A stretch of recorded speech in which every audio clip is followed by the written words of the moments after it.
My entitled neighbors cussed me out, all because I wouldn't buy her baby formula, as she tried to claim that I was letting her baby go hungry. Here's how it went down. Okay, so my fiance and I currently live in a sober living facility for couples. We've been here since March and are about to graduate next month. There's another couple in the program that just moved in upstairs. The female, we'll call her Kate, has been constantly asking us for things ever since she and her husband moved in 2 weeks ago. For more background, my fiance has a good paying job, but we're trying to save every penny we can to get our own apartment, because if we don't have one by the time we graduate, we will literally be out on the street. So while I don't mind helping people when I can, I am not in a place where I can really afford to help other people. I mean, I'm barely staying afloat myself. It started out small, a cup of sugar here, an egg there, but then it escalated. She started asking for money for bus fare, to borrow my perfume, and even wear my clothing. Now, I've been where she is, coming off the streets with nothing, so I've tried to be as generous as I can, but today she pushed it way too far. My fiance and I were laying down for a nap. We even had a sign on the door that said we're sleeping, but sure enough, she came knocking anyways. My fiance does not handle being woken up well at all, especially when someone is rude enough to blatantly ignore the sign. So when he answered the door, he had a bit of an attitude. Now, instead of apologizing, she immediately burst into fake tears, saying her baby needed formula and that she needed $50 to send to her mom, or else her mom was going to terminate her rights. My fiance asked when she would pay it back, and she said she didn't know, but not to worry, that she would definitely pay him back as soon as she could. He then told her that he couldn't give away $50, and if she expected him to loan it to her, he was going to have some sort of time frame. She then got huffy and snapped at him. "I literally just told you I'd pay it back." And he finally was just like, "Yeah, I would if I could, but things are tight right now, so I can't really afford it. Sorry." And that's when she suddenly claimed that she would pay it back tomorrow. And obviously that was a lie, and we both knew it. So he told her he couldn't do it and then just shut the door. Well, a few minutes later, we heard her cussing outside of our door, saying things like, "I will know better than to ask anyone around here for effing help ever again. I can't wait till that idiot asks me for something." But the real kicker was to say, "It takes a cold piece of crap to let a baby go hungry." And it's like, excuse me? Ain't nobody letting your baby go hungry but you and your man. I am not a piece of crap, and I would never let a child starve. If I knew where that baby was, I'd go buy formula and take it to her mom myself. But I'm not handing $50 to someone that I know for a fact is not going to spend it on her child. And I'm absolutely sure I'm not going to loan it to someone who I know is lying to my face about paying it back. I'm a recovering addict too. I know the games. I've played every single one of them. And even if what she said about her mom was true, which I completely doubt it was, the fact that her mom is willing to so easily terminate her rights just lets me know that this has been an ongoing thing with her. She's obviously not taking care of her child, and hasn't been for a while, or her mom wouldn't be getting this fed up with her crap. Now, we have never told her no before today. We've given and given, but $50 in hard-earned money is a lot different than a cup of sugar, especially when we're saving every dime to avoid homelessness, which is essentially what her and her man should be doing. They are both perfectly capable of getting jobs just like the rest of us. It is not my responsibility to take care of two grown adults. The audacity of some people never ceases to amaze me, and this lady and her husband absolutely take the cake. Yeah, this is one of those situations where you called it perfectly. That money was never going to their baby. It's going to the addiction they clearly struggle with. And then for them to stand outside your door and be like, "I'm never helping these people with anything." It's like, dude, you've never helped them with anything. You were never going to in the first place, and you've only taken from them. Like, lady, who are you kidding right now? Because seriously, people like this are so toxic, and I just cannot stand this kind of attitude. If you like Am I the Jerk, you're probably going to love Am I the Genius. Check it out, link down below in the description. Also, go to amithejerk.com/submit if you would like to submit your own stories. Am I the jerk for kicking my wife's family out of the house after they kept extending their stay way beyond what they told us? Here's what's going on. Okay, to start things out, we just bought a house 2 weeks ago. We are not even fully unpacked when my wife's parents said, "Hey, next month, can we stay 3 nights over the weekend?" It would be her mom, dad, and 2 youngest siblings. Now, the week they asked, they changed their mind, packed the car, and just drove here straight away. They then got here on a Sunday and said they were only staying for 3 nights. But then 2 nights into it, they said they want to stay 1 more night. Now, suddenly my wife's sister wants to come up here and spend the weekend, meaning that this entire week there's a few people staying over, and honestly, I want everybody gone. I mean, I'm working late just to not come home. My routine is completely gone. I need to mow and do other house chores, and they're keeping our toddler up late, sitting at the table drinking beer. And yeah, sure, they brought up some really great house gifts, but I just feel really twisted about this. I do not care about them. So am I the jerk for telling my wife never to do this again and asking them to leave early? Also, would I be in the wrong for never allowing people to stay here during the week when I have to go to work? Because right now I'm honestly so frustrated that I just don't know what to do. Oh man, there's no way you're the jerk, because this would set my hair on fire dude. These people literally showed up on a night you were not expecting them and said, oh, we're gonna stay for a few days. And then they extend their stay without asking. Like, dude, that's 2 red flags right there. Showing up unannounced and then staying longer than you said you would. And on top of that, it just doesn't seem like they care in the slightest that they're ruining your plans. Like, they're just straight up in the way. They're just not doing anything. And instead, they're just sitting around doing nothing. So yeah, that's super obnoxious, and no, you would not be the jerk. Because if I was in your shoes, I would feel the exact same way. My coworker said that I should cover her shift, all because, according to her, I don't have any real family I can spend with over the holidays. And I'm honestly so blown away by this entitlement because some of my other coworkers actually agree with her, and I'm honestly blown away. Here's how it went down. I work in retail, and this past Christmas was the first time in forever I actually got Christmas Eve off. I was planning a quiet dinner at home with my boyfriend. Nothing huge, just something that felt special to us. About a week before, one of my coworkers pulled me aside and asked me if I would take her shift. I told her nicely that I already had plans, but she gave me this weird little smirk and she says, well, it's not like you have real family anyways. And when she said this, I just stood there. At first I thought, okay, maybe I just misheard her. But no, she doubled down like that somehow made it okay to dump her crap on me. I didn't even know what to say. It was such an unnecessarily nasty thing to say too. Now, I didn't snap. I just said no again and then I walked off. Later on, I let my manager know what happened, not to cause drama, but because honestly, it just didn't sit right with me, and I wanted to have it on the record. Well, since then, she's been icy towards me, and apparently a couple of other coworkers think that I was petty for not helping her out. Maybe they expected me to just suck it up, but I'm so tired of always being the one expected to bend. Just because I don't have kids or a big, loud family dinner doesn't mean that my time doesn't matter. My life still counts, and I am not gonna let people treat me like it doesn't. Dude, your coworker's an idiot. Do they really expect you to like bend to their will when they're like, oh, you don't have any real family anyways? Like, dude, you're not gonna get anything done by treating your coworker like that. Especially when you're going to insult them, dude. Like, what an idiot. That's such a dumb way to handle that. So you didn't do anything wrong, and honestly, I'm glad you reported them because this is definitely something you want a record of. And your other coworkers are morons. If they really think that you're being petty and it's like, oh, you should have helped her out, well then why didn't they? Why didn't they step up and be like, I'll cover your shift, don't worry about it? Like, it's always the people who are quick to judge that are also the last to help out. It's like, oh, you love sitting on the sidelines and saying, wow, you should have done that differently. But when it comes to like, okay, well, why didn't you step up and do it? They literally have nothing to say because, oh, this is not about me, this is about you. So good for you for standing up for yourself because you do not owe these people anything, especially if they're gonna talk to you like that. Today, I was chewed out by my hotel manager in a way I have never experienced before in my life, leaving me shaken and panicky because right now I'm honestly in fear for my job. Here's what's going on. Okay, before I start, let me preface this by saying that this is my first job and I've only been working for 2 weeks. So I work at a hotel that has 3 restaurants. One is the main buffet style restaurant, another one is a la carte and free for all guests once a week, and the third one is a bit more exclusive. Now, I only got trained on how to take reservations, and I was specifically told that you cannot book a table for the same day. It has to be at least 1 day in advance. That's how I'd seen it done, and it's what everyone around me confirmed was the rule. Anyways, earlier this evening, a guest came in visibly irritated and said she wanted to make a reservation for tonight. I politely told her I was sorry, but there was nothing available for the evening, and I offered her a spot for the next day, and when I said that, she got angry and just stormed off. Now, I didn't think much of it. I mean, this has happened before. Not everyone likes hearing no, but most understand the policy. However, 30 minutes later, some guy who works at the hotel walks in asking about the incident. It turns out the customer had been complaining about it at the reception. We explained the situation and he seemed frustrated but says nothing about it. Well, a while later, we are told the hotel manager wants a meeting with us. He pulls in me, a couple of my coworkers, but not our actual supervisor, which is already very weird. Then he starts grilling us about the guest and what I said, and when I explained the policy I was taught, he basically says the rule doesn't exist and you're never supposed to tell a guest no, which is so weird to me because neither my supervisors nor my coworker knew about that rule. They had been working the way they did for years without hearing anything about it. He spent 50 minutes explaining procedures that I didn't understand at all and finished by saying, don't ever say no to a guest again or I will end you. And I think he meant to say fire you, I think, or at least I hope so. At that point, I was overwhelmed, I was panicking, trying not to cry in front of everybody. After the meeting, one of my coworkers hugged me and I just broke down. We had to hide so guests and staff wouldn't see me sobbing, but of course, some people still did. A bit later, our supervisor, who hadn't been in the meeting, finally found me and said that he had been given the exact same answer I did because that's what we all knew to be true. He told me he's been watching me and I'm doing a great job and that I shouldn't let people treat me like that, especially when I'm still new and trying my best. And with that, I started crying again. I ended up crying 3 separate times that evening in front of staff on the bus ride home, like literally everybody somehow knew. I kept being worried that they might think I'm being manipulative or weak or dramatic, but I think it was literally just a panic panic attack, all because I follow the rule that they taught me. It's currently 3 a.m. and I'm still overwhelmed and I honestly just don't know what to do. Okay, first of all, I understand being upset from your job, like I totally get that. I've been there, I've experienced that, and yes, it really does suck. But let's circle back for a second, because this guy literally said he was going to end you. And I think you understand what I mean by end. We're talking like delete the original poster from existence. I can't say the word for obvious reasons. And that is absolutely insane. Like, I understand that he's like really being dramatic here, but no boss should ever say that to their employee. Like, I'm sorry, that's not appropriate. That sounds like a one-way trip to human resources, because that's a threat, bro. Like, what's going on right now? That's also incredibly unprofessional. You're 2 weeks in, and guess what? This is how you were taught to handle things. And this idea of like, oh, don't ever say no to a customer. Like, dude, you're an idiot and you clearly have been in management for way too long, because yes, you absolutely need to say no to customers sometimes. So truly, I'm so sorry this happened to you. This really sucks, but I completely understand where you're coming from. But at the end of the day, you need to realize that that hotel manager is a piece of garbage. And what he said to you is something that absolutely needs to be reported. An entitled old man and his son give me a hard time after I'm unable to help him get back in his wheelchair, all because I'm 9 months pregnant, making me feel awkward over this really weird encounter. Here's what happened. Okay, to start things out, I'm 9 months pregnant and 2 weeks away from my due date. I take a daily walk for exercise, and on today's walk, I saw 2 men on the footpath across from me. One of them was elderly and had taken a fall, and his son, who was also not that young, was trying to help him up. They had one of those stroller things that's not quite a wheelchair, but has a little seat thing on it. I then called out if they needed help, and I crossed the street. I tried to help the son hoist his father up, but the father was dead weight and couldn't assist in any way. I also have no experience in lifting people, and the son probably didn't either, so we were not getting anywhere. The son kept suggesting new ways to try, but after a few tries, I said that being 9 months pregnant, I wasn't sure how effective I would be. The son and father then got snarky and said something like, well, this will be over soon if you just help us out. I then offered to knock doors for help, and the son just shut down the idea completely and continued to give me directions. And his directions kind of pissed me off because it was like, do this and do that. So I said that if they don't want to ask the neighbors, they could possibly call for an ambulance. And where I'm from, if you have a membership, it's either free or not that expensive. The dad then made a sound at me and looked at his son and asked, well, why isn't she helping us? Eventually, a random car drove past and I flagged it down like a mad woman. It turns out it was someone from a nearby house, so he came back with his sons and got it sorted out. It was a very awkward encounter, and honestly, I'm not sure if I was in the wrong here, because these guys were very rude. Oh yeah, this situation really sucks. I understand where the guys were coming from, but also, dude, the original poster's pregnant. And we're talking like very pregnant, like 9 months pregnant, about to have a baby pregnant. So for these guys to be like, why aren't you helping us up? It's like, dude, what are you talking about? She can't lift anything. She literally can't do that. Like, I don't know what they're looking for, but like, seriously, get a grip. And like, honestly, the original poster did a lot. They tried to help him up. They tried to like, I don't know, get someone else to come out and help them. And these people were being like completely snappy. And I totally understand where they're coming from, but it's like, dude, let's read the room a little bit. Like, she clearly can't help you up. Like, why are you acting like that? So no, you didn't do anything wrong. And yeah, these guys were absolutely being very rude. My niece literally thinks she owns my parents' house, as she is constantly saying that I'm not welcome there, despite the fact that my parents welcome me over all the time. Here's what's going on. I'm a 27-year-old female, and I've been over at my parents' place a lot these past couple of months. I live in a town where the bus stops running at 9:15 at night, and I have rehearsal that runs until 10 o'clock at night. So I just go to my parents' place and I stay the night. Yes, they have offered to drive me home whenever I have rehearsal, but I prefer not to make them drive the half hour it will take to get out to the town. So we just wait until the morning when my dad goes to work. Now, my brother and his fiance and his 3 kids from another relationship all live with my parents. But for this story, I'll be focusing on my middle niece, who's 9 years old, who I will call Sarah for the sake of the story. Now, my nieces will notice me come in at 11 o'clock at night. Now, because I would not eat all day and have to get up at 6 o'clock the next morning, I would just make something really quick and fall asleep. Well, Sarah would see me make dinner and demand that I stop stealing their food. Keep in mind, there are no separate shelves, nor are things labeled, as my brother doesn't contribute to the grocery bill. She also gets mad when I come over and demands to know why. Well, the other day I had to take a test online, and I had the mic on and the camera on, and Sarah was playing Minecraft videos very loudly. When I said something, she yelled at me, and you know what? I ended up failing that test, and I had to retake it. Fast forward to yesterday, and Sarah asked me when I would stop coming over, so I told her it was none of her concern. She then began telling everyone in the house that I was getting kicked out of my apartment, so I told her that wasn't the case, and she just got mad and threw a fit. My parents then scolded her, but she got even angrier, saying that I'm no longer welcome in the house. Now trust me, this is just a few things that she has done, and I'm sorry if this seems boring, but I just need to rant about my niece because right now I really don't know what to do. Okay, if this was me, I would be very frustrated, because in my opinion, there is nothing more annoying than some kid who's not being parented, because it really sucks that you're on the blunt end of this kind of garbage garbage. I know if I was in your shoes, I would go immediately to the parents and be like, look, you need to correct this before I correct it. And trust me, you don't want me correcting this stupid kid. Because seriously, this kid has no say in whether or not you're at the house. She literally needs to learn how to mind her own business and keep her mouth shut. So yeah, this kid is completely out of touch and just really idiotic. Because this kind of behavior is completely unacceptable. An entitled boomer thought that he could be rude to me all because I'm a female. But he instantly regretted that after he met my boyfriend, who shut this coward down in a way that he will truly never forget. Here's how it happened. Okay, so yesterday, my boyfriend and I went to happy hour and then ran to Whole Foods to return something I bought from Amazon. We were looking for the return desk when I noticed the boomer guy coming in behind me. I pointed out the return desk to my boyfriend when all of a sudden, this boomer hightails it to get right in front of me. Now, mind you, he had one item to return, as did I, but he was determined on getting in front of me. Well, long story short, he went up to the desk before me and stood in front of the employee who was working on repacking a return. Well, she looked at him and said, "The line starts there," pointing to the sign that clearly states line starts here where I was already standing. Well, this boomer just stood there with his return, refusing to move from the spot in front of the one employee. Another employee came up and said that she could help who was next in line, so I decided to walk up with my box. Well, this jerk then yells out, "I was here first," and then practically tried to body check me. Mind you, he was still standing in front of the other employee. I stepped back because I saw a young kid come up and stand next to him, and normally I would have happily called him some kind of not so nice name and then hip checked him. And for reference, I used to play roller derby and I'm not tiny. Now, my boyfriend did not like that he, for one, practically ran to get in front of me, and secondly, barked at me and nearly pushed me out of the way. I guarantee he would not have been so aggressive if my boyfriend was behind him, but because I'm a female, he thought that he could be a jerk to me. Well, little did he know, my boyfriend's a retired cop and doesn't put up with people being rude, especially to any female, let alone me. My boyfriend then proceeded to let loose with a tirade of how he was rude to me because I'm a female and that he wasn't as important as he thinks he is. I then watched this boomer instantly shrink down and refuse to make eye contact. After he was done, the employees at the return desk apologized for him being so rude. I told them it wasn't their fault and some people just don't have manners. And to be completely honest, if he would have asked me if he could go first because he was in a rush or something, I would have happily let him go first. But no, he was more important than me, a female. I thoroughly enjoyed watching him turn shades of red as my boyfriend gave him a good teardown, because this boomer absolutely deserved it. Oh man, I love running into people like this because they are always so completely stuck up. Like seriously, anything will piss them off and they're just on the edge all the time. This guy literally walked into the store and said, "Oh, I'm gonna be first in line," and not only sprints to the front, but also gets in the wrong part of the line. It's like, dude, you've got to have some serious guts and some serious entitlement to be acting that way. And I 100% think the original poster is right. This guy only acted like this because you're a woman, and that is the only reason he tried to pull that. So I'm really glad your boyfriend stepped up and said, "Oh no, we're not putting up with that," because this is some unbelievably horrible behavior. Like, all he had to do was get in the right line and this all would have been completely fine. Or even just, oh, I don't know, walk over there like a normal person. That would have been a reasonable thing to do instead of acting like an idiot and humiliating yourself. Like, it's so funny because the second your boyfriend stepped in and said, "Oh, you better cut the crap," this guy instantly clams up and doesn't make eye contact. Like, talk about being a coward, my god. So good for you guys handling this in such a dynamic way, because this guy absolutely deserved to get shut down. My coworker seems to think that I should cover all of her shifts simply because I'm single, as she will literally put in shift changes without my permission, all because she thinks I have nothing to do outside of work. And I'm honestly so sick of dealing with this that at this point, I really don't know what to do. Here's what's happening. Okay, this is driving me absolutely insane. I work at a restaurant and there's this girl who I will call Sarah, who is constantly asking me to cover her shifts. Now, I'm a 26-year-old male, and apparently, according to her, being single means that I have no life. At first, it was occasional. She had a date, a family thing, whatever, but now it's literally every single week. Last Friday, she texted me at 6 o'clock asking if I could work her double because she wanted to go to her boyfriend's cousin's birthday party. When I said no, she said to me, "Oh, come on, you don't have anything else to do anyways." But you know what? Yesterday was the final straw. She scheduled a shift trade with me without asking, and then told our manager that I agreed to it. When I confronted her, she said, "Oh, I figured you'd be fine with it since you don't have a girlfriend or kids to worry about." And it's like, the audacity of this woman. Just because I'm single doesn't mean I don't have plans, hobbies, or a life outside of work. I have friends and family and things that I want to do on my days off. Our manager seems to think that this is just normal workplace stuff, but I'm getting really tired of being treated like my time doesn't matter. And at this point, I seriously don't know what to do. Okay, in my opinion, if you haven't done it already, I would never cover a shift for this lady ever again. If she's gonna treat you like someone who has no plans and no life simply because you're single, while also on top of that, be someone who she can take advantage of, then my god, that's like a one-way ticket to never getting help from me ever again, especially if I was in your shoes. I would also go to my boss and be like, are you insane? I didn't agree to any of this. This is not normal, and no, I don't appreciate this. Like, why is your manager not hearing both sides of the story? Why are they automatically trusting Sarah's opinion over yours? Like, that's so ridiculous in my opinion. And it doesn't make any sense, dude. Like, seriously. This lady literally tried to do a shift change with you without asking first, and then lied about it as if you agreed to it, but you definitely didn't. And I don't know about you, but that would piss me off so bad. I'd be so mad at them. So yeah, you absolutely need to cut the cord and be like, I'm not helping you anymore. And then block her number and just don't even respond if she asks for that crap again. Because this kind of behavior is incredibly toxic, and in my opinion, it absolutely is workplace bullying. And you definitely do not deserve to be treated like that in the slightest. Landlord won't remove mold in the house and won't let me leave.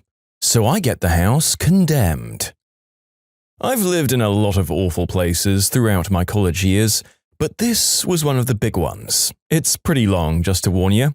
I'd recently moved into a house with 2 other girls. It wasn't the best house, but seemed to look okay for a college apartment. One of the girls had a friend who lived there before and told us that the landlord was sexist and kind of a jerk, but he usually meant well and it was decent rent. I'll be referring to him as Idiot Landlord. We were all broke, so we decided to sign a lease. I should have realized the warning signs when Idiot Landlord wanted to sign it in a Big Boys after he had just eaten dinner there, and the leasing agreement looked like he chopped it up from other pictures of lease agreements on Google. We also found his apartment as an ad off Craigslist. Things were fine for a few months. I was living alone until the next school year would start and wasn't home all the time since I would go over to my boyfriend's a lot and sleep over. It was a split house with an apartment in the basement and ours on the first floor. It wasn't long until I started to notice things happening. We'd get a good amount of rain since we were in the Midwest by some big local lakes and it was springtime. We'd get a good amount of water and the concrete steps to the house would constantly fill up with water that I had to jump over. And that water would disappear overnight. It also started to get a little bit of a musty smell in the house, and I'd started coughing and sneezing all the time, but I didn't know why. Soon the other girls moved in and we started having some difficulties with Idiot Landlord. He wouldn't tell us when he'd come over to check on the property, which he said he did this to keep up on looks and mow the lawn, but he did it way too often for any of us to be okay with it. He'd argue with us about having a copy of our own lease. He'd yell at us to give him rent payments in cash, especially before going up to his cabin up north with his girlfriend. The biggest of all was that we were having problems with mold, and he just didn't care. For a while, we hadn't talked to the people in the basement apartment until everyone started having problems with Idiot Landlord. We'd hear them arguing and yelling down below about as often as we would upstairs. But they were in a hellhole. Everything they owned had mold growing on it. They had bugs everywhere. Earwigs, beetles, ants, you name it. They were constantly throwing away their clothes, dishes, furniture, even their college papers and homework, since it was all growing mold. They spent money on plastic bins to hold most of their important items, but even those would get moldy. From what I understand, we ended up with a certain kind of mold inside the house that causes allergic reactions to things. I don't remember much about it since it was a while ago. I ended up gaining some allergies to random things after this happened. But nothing else to my knowledge. I'm not sure about the other girls though, since we lost touch over the years. We also found out that they were supposed to have another roommate down below, but she couldn't live there from her allergies due to mold, after signing the lease agreement. We also found out that Idiot Landlord verbally trashed her and her mother on the phone to the point where they were crying and she couldn't get out of the lease. She ended up paying for 2 places every month so that she didn't have to live there because he wouldn't let her break lease and didn't care. Upstairs wasn't as bad as the basement, but it wasn't good either. All of us were coughing more and more each month. We'd wake up coughing in the middle of the night, and we were getting really sick. We tried to air out the house as best we could, but nothing helped. I ended up getting a severe case of strep throat, so bad that every swallow I took made my eyes water and made me verbally make noise from the pain. I tried to ask the doctor I went to if he could prove that this was from mold later, but unfortunately he couldn't give me a solid statement on it. Me, being a vocal, neutral good person who was also going to school to be an architect, tried to explain to him what was going on in the house. No air circulation, his concrete steps and foundation walls weren't sealed, so all of the water I'd have to jump over was most likely going into the basement walls, causing most of the mold. We also found a few areas on the roof that needed patching, since we noticed some leaks, among other things. And the basement apartment had cheap patio doors for their only means of entrance and exit, which would constantly be up against water when it rained, adding to their problem. Oh, but our smart idiot landlord decided that we were all just girls complaining about silly things that didn't mean anything, so he brushed us off and said we were fine, even though I'd told him that I was learning about these things in school and knew what I was talking about. He wouldn't let us out of the lease as hard as we tried, so all of us girls in both apartments decided we'd get out if it was the last thing we did. Then began researching all of the legal apartment and tenant information for our state and city to get out. We were paying for attorney fees, started taking pictures of the mold upstairs and downstairs that we could find, talking with several different city staff and police, and started compiling this into a nice document. After deferring my rent payment to get a copy of the lease agreement from idiot landlord, we could finally take a look at our legal document and use that further to get out. We were also working with another landlord at a renting company in town who I will call non-idiot landlord. He was thankfully doing his best to get us out of that crap hole and into his apartment. Through him, we'd get all of the legal ins and outs of the renting business, and he would help us find a loophole. Then, after months and months of arguments, money, and researching, we found it. If we sent a mold test to a research lab and it was over the limit of what was inhabitable, we could get out. It was safe to say we had a pretty good idea it was over the limit. We actually found a mold inspector in town and they sent us multiple kits to do, which they then analyzed. I'd say hiring a person rather than doing it yourself will give you a better test result, and they can also give you all sorts of factual information from outside and inside the house. A kit online will be less informative and will only work with one test usually. I'd say a professional is safer, depending on what is best with your situation, especially if you're going to use that information to send to a city like we did. Anyway, the tests came back a few days later and we sent that off to the city, including our nice document of pictures, statements, and leasing agreements. Not even 4 hours went by and we got a call from the city. Our house was so full of mold that we were to move out of the apartment within 24 hours and it was to be condemned. We were ecstatic. All of that hard work had finally paid off, although it was horrifying to know that the mold count was so high that the mold researcher who had been in the business for more than 30 years had not once seen a place with higher mold count than this house. And yes, this included black mold. Fast forward to us happily packing up our house. All of our parents getting us together, us moving into the apartment that non-idiot landlord kept open for us to move into, and poor old idiot landlord sobbing in our driveway as we happily stacked boxes into cars. Complaining that he should have paid more attention and listened to us, that this was his girlfriend's property and she's going to dump him. We all took a picture next day smiling in front of the condemned signs. It's still one of my favorite pictures to this day. Serves him right for not listening to his tenants. As for the aftermath of it all, apparently the city knew about a lot of the shady things he did, and when we spoke to them, it seemed like he was an eye-roll landlord. They all knew of the problems he had with tenants, but no one had been able to do anything about it until us. He'd sneak his way out of everything, since it was a really small town. Unfortunately, there weren't a lot of rules set in place for bad landlords, unless they did something really illegal, which is why we had a really hard time getting out of there. Also, about a year or so later, I saw more college students living there again. We're pretty sure he did one of those at-home mold testing kits to get it up for sale again, or fought the city somehow. I don't know what he ended up renovating, other than that he ripped out a lot of carpet. I felt bad for those new people. I just wished them the best and hoped that they didn't have as bad of an experience as we did. I wish it had turned out differently in the end, but I hope he's learned his lesson to actually help his tenants when they need it. I don't hate the guy, but I think he has some things to work out for himself. Some people are also asking why we didn't sue. We could have, but it wasn't worth the money and time since we were all graduating in a few months and broke from speaking with our lawyers. We did see what we could do about it though. We just decided that getting out of the house and cutting ties would be for the best, instead of dragging out the situation further. Okay, so this guy goes on our very big list of shady landlords encountered on the channel. What an absolutely neglectful monster. Gotta say, I also noticed that the prior tenant said that this guy was sexist and he seems to only get in female tenants? Maybe so that he can just shout them down when the many problems with the lease actually come up?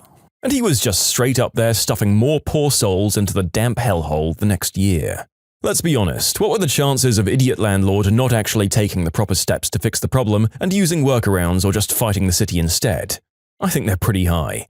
Apparently in the States, the government can be hamstrung by people and private businesses pretty easily, so I wouldn't be surprised.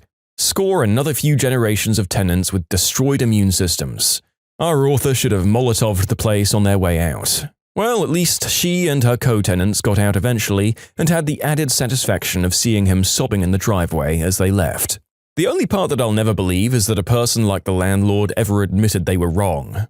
In my experiences, landlords like this guy will always choose to believe that this is a conspiracy of some sort by their tenants to wrongfully cheat their way out of contracts when they've been bad. And I don't think we should give the good landlord too much credit here either. Sounds like they had a vested interest and they gained some tenants into the bargain out of getting them out of the first contract. But then again, they have outlined the way to deal with bad landlords pretty well, so with any luck, they won't be tempted to pull crap like that either. If you like Am I the Jerk, you're probably going to love Am I the Genius. Check it out, linked below. Also, go to amithejerk.com/submit if you would like to submit your own stories. Am I the jerk for being really honest with my manager in front of her boss? So I've been a stay-at-home mum for several years. I worked very hard on our budget, shopping, meal prep, etc., and we were okay. We recently became empty nesters though. The last kid moved out, she pays her own bills and got a scholarship, among other things. I was so bored that I decided to take one of the many grocery store jobs available at the store across the street. My intent was part-time, but they quickly moved me to a different, full-time position, which I do like and I'm good at, and it pays a little bit more.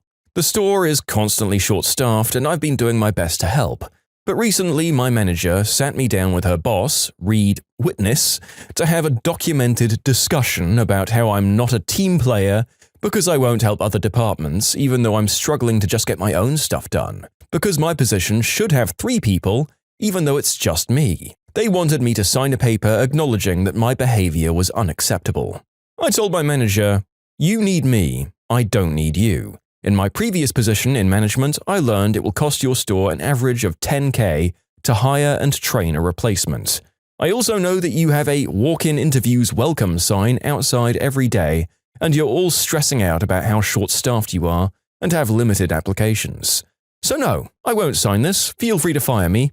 There are 10 stores within a mile that are also offering walk-in interviews. So yeah, not happening. You can accept that or replace me.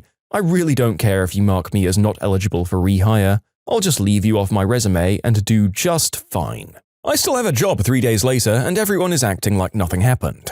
But some people are saying I'm being the jerk because the management is also struggling because they're short-staffed.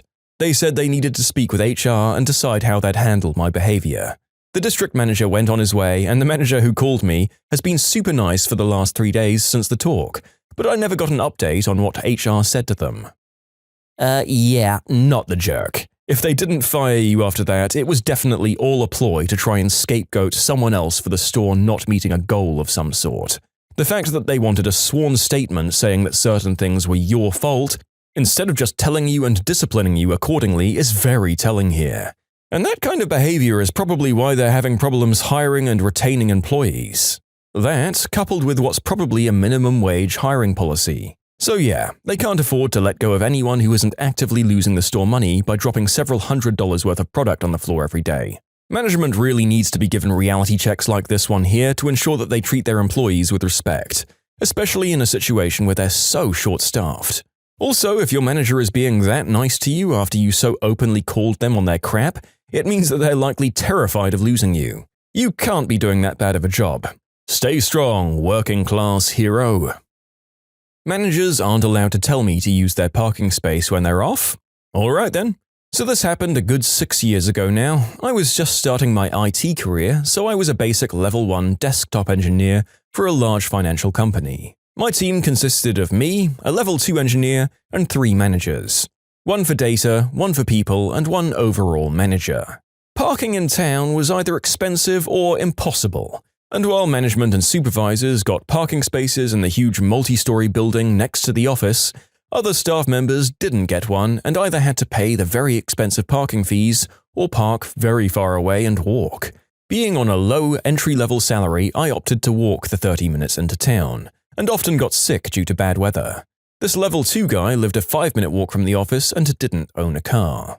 When any of the managers were off, they offered their parking spaces to me so that I wouldn't have to walk, which was very nice of them and greatly appreciated, as it was saving me money too. One day I got called into HR though because someone saw me coming out of the multi-story and got jealous and asked why I got a parking space and they didn't.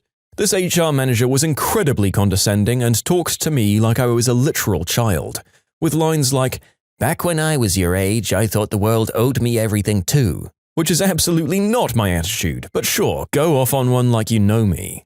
She said it wasn't fair on the level 2 guy because he might want the space too. She wouldn't listen when I said he didn't drive and even said to me he didn't want it after I asked if he was okay with me using the space.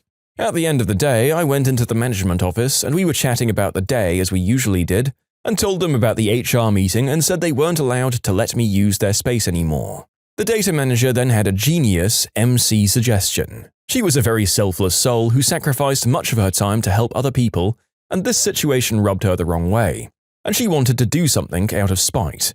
She said that whenever any of them were on holiday, they'd just tell me that their parking spaces would be empty for the duration. Not specifically that I can use it, which is what we were told not to do from HR.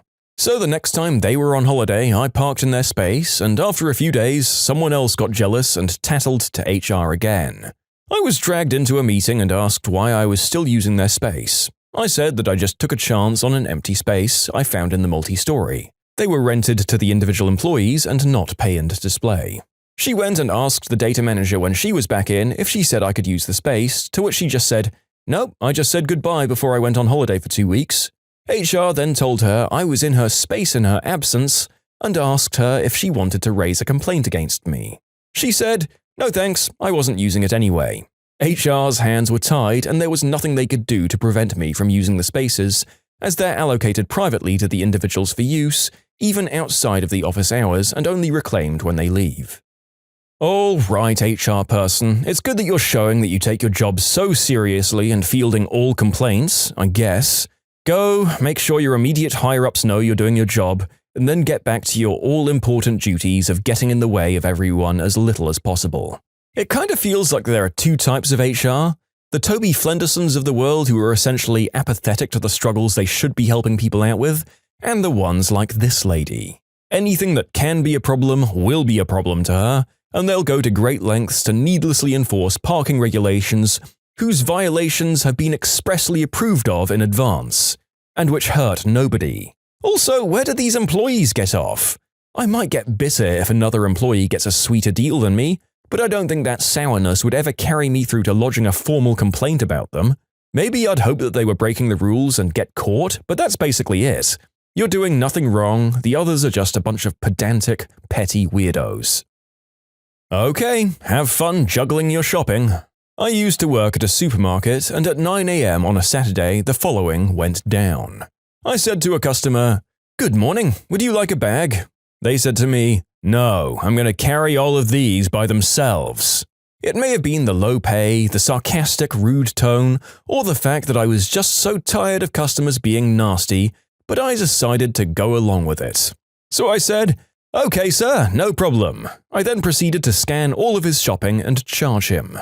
The man paid and stood there blankly staring at his groceries for a moment before looking at me. "Where are my bags?" "Oh, I'm so sorry, sir. I thought you said you were going to carry them." "Well, obviously I can't carry all of this without a bag." "Oh, okay, well, in that case." I then proceeded to go through the usual single-use or reusable bag spiel, and then, wouldn't you know it, we were out of the bags he wanted. So I had to call the manager over to bring some more bags to me, which always took ages in this busy supermarket. The customer then had to dig out his wallet and card to pay a tiny amount for some bags, and I then handed them to him with a smile and receipt, and got to watch while he bagged his own groceries, scowling the whole time. Normally, I would scan and bag, but as he didn't want bags to start with, I didn't offer and he didn't ask. All in all, 5-minute transaction took a good 15 minutes and he never pulled that crap with me again. I have no idea what he thought would happen while he watched me scan everything and pile it up in a very obviously non-bagged heap, but hey, he said no bags. Yep, that's a win for you and a jerk plaque for him to hang around his neck. And apparently you never had to deal with him being a sarcastic D-bag in the future. Winning! Take the small victories where you can in your minimum wage jobs, I guess. It could have only been made more perfect by him learning that you were all out of bags store-wide. But then again, I'm not sure that would have been completely plausible. Yeah, sarcasm is never a great tactic to employ against your service workers. They can take an exact transcription of your words and feign complete innocence as to your real intent. Whether or not they actually understood might not matter. You've given them all the fuel they need to get away with their misunderstanding. Better yet, just be nice to all your service workers. Win-win. My religious mother thinks my Pokemon cards are demonic tools to cast spells on people. Okay, straight off the bat I should warn you guys that there are no huge gotcha or payback moments for this story, mostly because the entitled parent in question here is my own mother. And honestly, I struggle to see if she's entitled or just crazy. But considering how many things she's taken from me, I'd say entitled. Read on and you'll understand. I'd like to start by saying I love my mother to death, but she's crazy as all heck. I grew up in a very religious family, and I myself am still a religious man. But heck, my family is huge and has so many darned problems that not only do I have Am I the Jerk content for days, but I think there is to some degree a necessary level of crazy in my family anyway just to survive. Early on in my life, in grade school, I learned just how annoyingly controlling and entitled my mother could be. Who here remembers the mid to late 90s Pokemon card craze? In my old grade school days, Pokemon cards were like fat stacks of cash, and Game Boys were like Lamborghinis. I had to bribe with food, trade, suck up and bet my way into the world of Pokemon just so I could have even the slightest touch of the experience. I managed to get my hands on a few junk cards like Magikarp and something else the other kids didn't bother caring about. But finally having a Pokemon card was like winning the frickin' lottery twice in the same day. Cue Mother Dearest. Did I mention my family were crazy religious? I still remember it to this day, watching the tattered confetti of my Pokemon cards catching in the wind as she tore them up and threw them out of the window and said, "These devil cards will make you demon-possessed. Do you want to get demon-possessed and eat your brothers in some crazy blood ritual sacrifice?" Yeah, it really was that bad. Years later, a friend sent me his Game Boy. His family was very well off, and of course mine was very, well, not. I hid that machine as best as I could, far deep into the mess that was my room. But when I came home the next day, I don't know how or why, but my whole room was tossed and there was a massive pile of crud on the table as my mother was sitting there with a "we have to talk" look. Apparently she found the Game Boy, the 2 extra games, and a small pile of toys that she, for some reason, thought were Game Boy related as well as some candy rocks I got in school and forgot about in my room. Why candy rocks were in the pile? She thought that they were illegal substances. I got the whole demon-possessed talk again and threats to be sent away to a boys' home if I didn't get my act together. She then threw out everything. It was only a little while later that I had to explain to my friends where his Game Boy had gone. He didn't take it too hard, but did do the foolish thing and tried to get his parents to help and explain the situation. If you've ever had parents like this, you know how it's useless trying to talk sense into them. And when his parents got frustrated with mine, they just asked for them to pay back the cost of the Game Boy. Which thankfully they did, as they cared a lot about their standing in the community, even though she'll always deny it. But yeah, I ended up being grounded for nearly 6 months and I had to do extra work around the house to pay for what I did. Finally, into my late teenage years, I ended up going to a friend's house and I got to play D&D, which was the funnest thing I've ever got to play in my sad, sheltered life. It was glorious. I even played as a paladin, as I still loved and love my parents, and religion has always been a big part of our lives. So I even went all out with a creative heretic hunter kind of game style, and more thinking this was okay, this was good, right? I had a blast and, well, I made the fatal mistake of talking about it on the way home, and my mother heard the word spell when we were talking and went berserk. Just absolutely bonkers. I tried telling her we were heroes cleansing the world of evil. I tried to explain everything, which you should all know is just pouring military-grade napalm onto a house fire. I still remember telling her that Disney movies had magic in them all the time, and she swore to burn every Disney movie we had, but then forgot about it the next day. Or perhaps she realized how stupid it all was and pretended she never said that. I ended up being grounded for over a year, a grounding which, while it technically ended, didn't really end until I left for the Navy. I was older than 18 when I joined the Navy. Why did I listen to them even after I was a full adult? Well, it's got some good and some bad.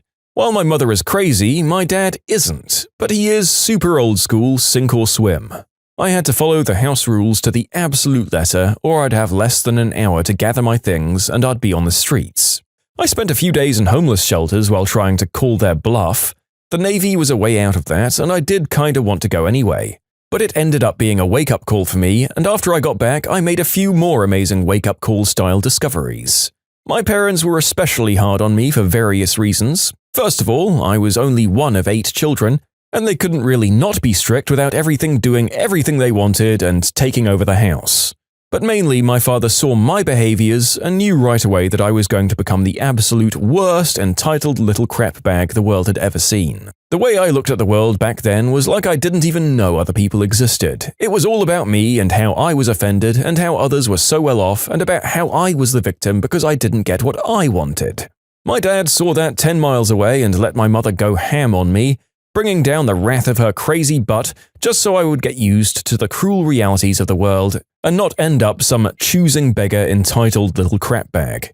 And hey, it worked, and I'm eternally thankful for my parents no matter how crazy they are. They still do crap these days. I do remember one little detail right before I left for the Navy. My mother kept screaming at me, shrieking that I was going nowhere and that I had to leave. I had to get my life going, to leave the next day, etc., etc. And the very first week I left for boot camp, the first mail call, I got 4 letters from my mother. If the dates were accurate, she wrote the first one before I even arrived. I later discovered that after I left, she adopted 2 cats, a dog, and 2 foreign exchange students. Say what you will about her crazy butt, her maternal instinct was still stupidly strong. If she doesn't have something to take care of and push towards progress, that woman will go nuts. And again, after the Navy, I felt really bad for her. The dozens upon dozens of times she sent me long letters and phone calls, over and over again begging me to come home, to spend time with her, and more. I spent the next year trying to be there for her, but when I got back, she went right back to telling me to get a life, go out there and do something, to move out and more. I did pretty quickly, and the very first day in my new apartment, I got a text begging me to come and visit. I'm still trying to find a way to politely tell her to get her brain checked.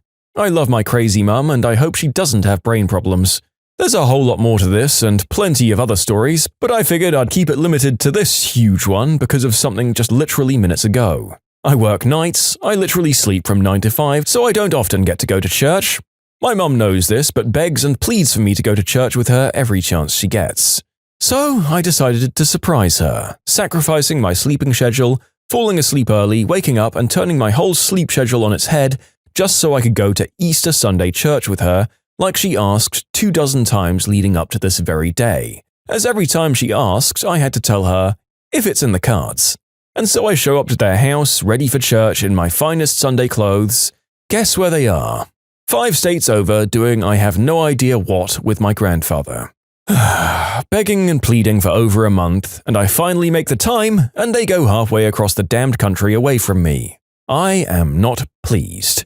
But heck, you can choose your friends, not your family. She might be crazy as heck, but I know she loves me to death, and I love her right back. Well, I admire you for still caring as much as you do about your family, author, but honestly, I think you're giving them way too much credit. I think your mother may well have an untreated condition of some sort from what you've alluded to with her episodes and her very erratic memory. The fact that she flies wildly between being incredibly lonely and wanting you to get the heck out of the house is not normal. I'm glad you had the resilience to get through this, but I think there are other people who grew up in households like this who do not come out at the other end okay. In fact, I'd wager a visit to a therapist might open you up to some of the quirks you might not have had without your particular upbringing. I understand that we're coming out of centuries of families adhering to a strict religious set of values, and that families that raise their kids to be Christian, Islamic, or whatever don't necessarily go this hard with the punishments, but there are almost certainly greater opportunities for mistreatment and manipulation within these sorts of environments. And the fact that you don't write about it for what it is, which is to say downright traumatizing, says that you might have had a degree more indoctrination than you realize, even if you didn't come out of it as a religious Fruit Loop. I'm glad it seems like you're out there functioning on your own, and I hope that you have other, less troubling relationships in your life now. If you like Am I the Jerk, you're probably going to love Am I the Genius. Check it out, linked below. Also, go to amithejerk.com/submit if you would like to submit your own stories.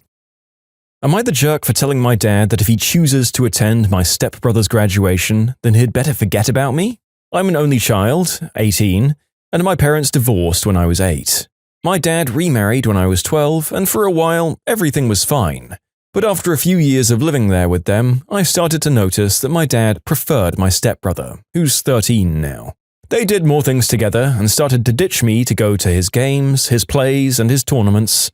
For every 10 things I invited my dad to, he only attended 1, maybe 2. His new wife always gave excuses like her son was younger than me and they were really close, and her son's dad wasn't involved.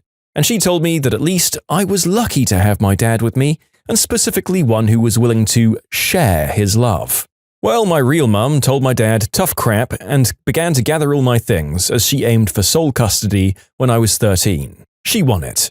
It was only then that I saw my dad being hurt for me being taken away, because in his eyes, I was his little girl, and had been the stand-in for his little boy until he got my stepbrother. I started to spend some more time with my dad after I went into mum's custody, but only if he picked me up to do it, as he still missed most of the things, and I always resented him and his other family for that. Since this was my last year, I've had a lot of significant activities. I had my last debate, my last volleyball game, I won best essay in my class, got into best 20 alumni, and finally went to pick up my prom dress. Some, if not all of these things, he missed, because he was working or attending something regarding his family, and I can't have it anymore.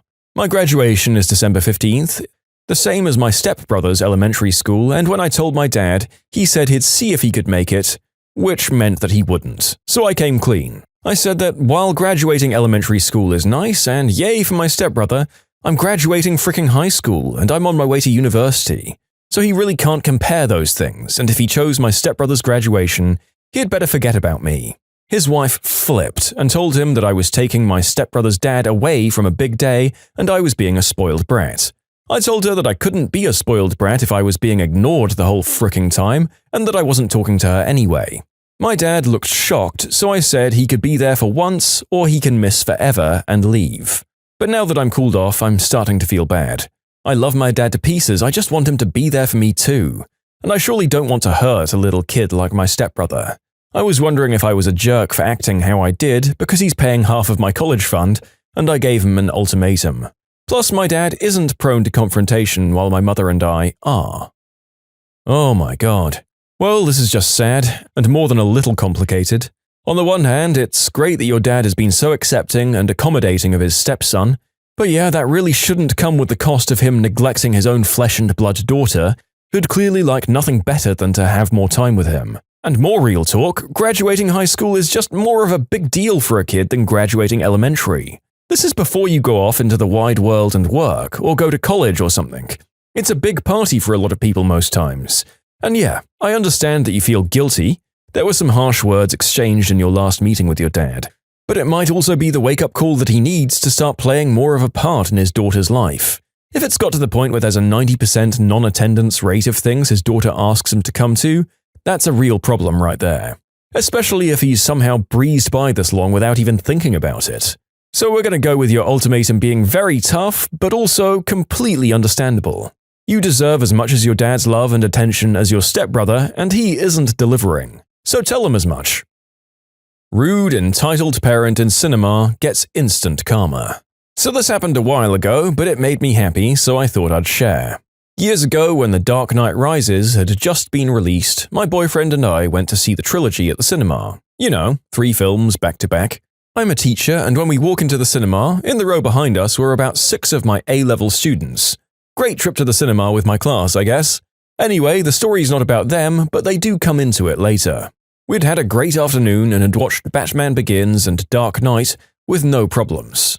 My boyfriend had gone to get free refills of popcorn and Coke, so I was just chilling, playing a game on my phone, waiting for the final film to begin. Enter the entitled dad and 2 children in tow. He came straight up to me and said, "You're in my seat." Of course, this instantly got my back up. He could have said excuse me or been slightly polite, like a normal human being. The joy of the situation was, of course, that I knew I was in the right and he was wrong before I even engaged in conversation with Mr. Entitled. Without even glancing up from my phone, because he started with rudeness first, I said, "No, I'm not." "Yes, you are. This is my seat number. You're in our seats." "No, I'm not." Still looking at my phone. "Yes, you are. This is my seat." I sighed and finally looked up at him. "No, I'm not. Can I see your ticket, please, sir?" I find being saccharine sweet to entitled people really annoys them. He shoved his ticket in front of me with a self-satisfied grin of triumph on his face. I should mention at this point the sixth formers just behind me had stopped eating popcorn and were avidly watching to see how the scenario would play out. I looked at his tickets. "Ah, here's your problem, sir. Your seat is in screen 2. This, unfortunately, is screen 1. Entitled dad snatches his tickets back and storms from the screen to the hysterical laughter of my 6 18-year-old students as I shouted after him, "No need to apologize, sir. Happy to help. We all make dumb mistakes, don't we?" So anyway, I enjoyed that exchange so much I thought you guys might as well. The thing is, if he'd just been polite, he wouldn't have humiliated himself or his poor kids. Oh, you magnificent jerk vigilante. This guy absolutely deserved everything he got. And don't be too sad about his kids. You know for a fact they were probably going to enjoy giving him crap about it for years to come. I can tell you if my poor father made a blunder like that, me and my fellow snotty-nosed siblings would have never let him forget about it. It's what families are for. Oh, and I guess sometimes love, support, and compassion, but mostly it's about holding things over each other's heads and never letting up. I'm glad the author was able to keep their cool and draw it out as long as they possibly could. A hotter head might have just checked, cussed them out, and not had it be so perfect. I honestly don't know that I would have remembered the cinema number when I got in. That kind of thing goes straight out of my head once I'm in the damn movie, so good for you. We need that house more than you because we have kids. A quick vent. 5 years ago, my husband and I bought a house. We had been saving for years for the down payment, and the stars must have aligned for us to get it. Everything worked out perfectly. This house was a major fixer-upper, but it had land and we were happy with that. Turns out my brother-in-law had looked at the house when it was listed as well. He decided it was too much work to fix up and not worth it. They wanted major upgrades too, whereas my husband and I are very simple people. We don't need granite countertops or a soaking tub or hardwood throughout. Met up with the family recently and the brother-in-law was talking about how cramped their condo has become with 2 kids now. He decided that this was the time to tell us that we should trade houses. I crap you not. Brother-in-law is very, very entitled. He proceeded to argue that we are only 2 people and their family is growing and could use the space. Literally suggested that we give ours to him and buy out his condo. I laughed. I knew he was serious, but I couldn't help but laugh. I'd never in my life imagined someone could be so darn entitled that they demand someone give up their home for the sake of another family. Are you kidding me? Brother-in-law then got mad at me for not even considering it and began justifying all the reasons his family needed our house more. Oh, you think this would be the worst part, right? No, it gets better. We never finished the basement, so there was only 1 bathroom in the house. Brother-in-law informed me that if we were to trade houses, that we'd need to make some major upgrades first, because he wouldn't have time to be able to make any renovations. He was somehow inexplicably certain that I'd see the logic in his plan and just trade houses with them, because they needed the extra space so much more. And now my brother-in-law isn't talking to me because I laughed throughout the whole thing and wouldn't take him seriously. Win-win. Go ahead, punish me by not talking to me. At least then you'll stop trying to make me the bad guy because I have 2 spare rooms I don't use, apparently. My husband and I each have an office, by the way. Oh, and go ahead, brother-in-law, tell everyone how horrible I am because I wouldn't buy out your condo at market value while giving you ours out of the goodness of our hearts. Last I heard, he was trying to tell my father-in-law to retire and move into the city so that my brother-in-law could have that farm. Joke's on him. Father-in-law already talked about it and has left the farm to me and my husband in his will. Because we actually farm, and brother-in-law thinks it's too much work. I always thought that the internet exaggerated people like this existing. I thought situations like this couldn't possibly be real. What the heck are these people thinking? Good lord, how has this guy cropped up in the same family as a completely reasonable brother and father? Sounds like he has roughly 3 Karens worth of entitlement stored up inside him. Any single one of his demands would have made him a jerk, but apparently it's not enough to make your siblings pay you money for a house exchange that seems to exclusively benefit you. You also have to get them to fork out the money to renovate it before the switch. If the author and her hubby actively farm, what are they going to do with your condo? This is all heading towards a big old family row at some point, and sadly I doubt it will be as funny then. Still, at least we can all stand at a safe distance and just marvel at the sheer impressive entitlement on display. Just wow. I let my ex use my property for her wedding, and her new fiancé found out we dated and wants me uninvited. One of my best friends, who we'll call Carla, is getting married soon. It's only meant to be a small backyard kind of wedding, but they've been planning it for a few months now, and originally it was supposed to be on my property. They wanted it because it's private, has lots of open space for the reception, a nice view, and the house could be used for them to get ready and stuff. Of course, I said yes, and she and her fiancé, Rick, were very happy. The thing is, Carla and I do have a history. We went out on and off in college, but decided to stay friends. Then I met my wife, we got married, Carla met Rick, and now here they are. Now, my wife knows that I went out with Carla back in college, and she didn't care. Carla still went to our wedding and everything. I never knew if Rick was told or not. It's not my relationship, therefore not my business to say anything, so I never did. Rick apparently found out recently and was not in the best way about it. Not sure how, but from what I heard from friends, it's that one mutual friend told him, no idea why, that we used to date. Not only that, but apparently Carla said a couple of years ago she was still in love with me when she was already dating Rick. I don't have actual confirmation on that last part, it's just what I was told. All Carla's told me is that Rick was told about our past and he's angry at her for never saying anything up till now. It's become quite a drama, and I didn't hear from her for over a month until just now. She's told me they're going to couples counseling and that the wedding is still on, but Rick requested that I not attend it. It sucks, but I totally get why he wouldn't be comfortable with me there. Then I asked the obvious question. Where are they going to hold the wedding now then? To my great surprise, she said they still want it at our place. Rick said so too, and in my mind I'm saying to myself, he doesn't want the guy who dated his fiancée years ago at the wedding, but still wants the wedding at this guy's house? My wife and I are expected to just not be at our home that weekend? I told Carla no. They're going to have to find some other place, since we're not going to simply leave our home to them for the weekend. And it's not just for safety reasons, it just doesn't make sense. Rick doesn't want me around because he's not comfortable, but is comfortable enough to have the wedding at my house? They really want their wedding here, though, and because of that I've been bugged by not only her, but also Rick and some friends who think I'm being a petty jerk for not letting them have the wedding here anymore. Honestly, don't think that I am. It just doesn't make any sense at all to leave our own place for a wedding we're no longer welcome at and leave our home totally vulnerable. Still, I'm being accused of sabotaging their wedding, and Rick believes it's the least I can do after everything. Am I the jerk? The least you can do after everything? What? None of this is your fault.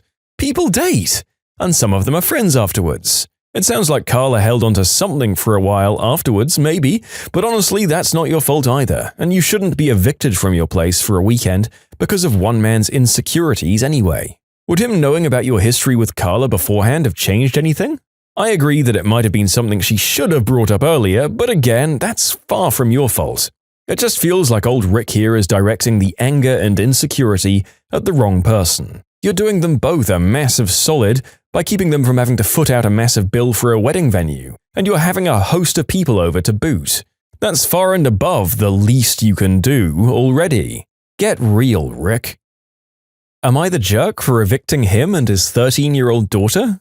My boyfriend, 34, been dating for 3 years, has just moved into my 3-bedroom home 5 months ago. I'm a 32-year-old female. This home has been in my family for the past 70 years.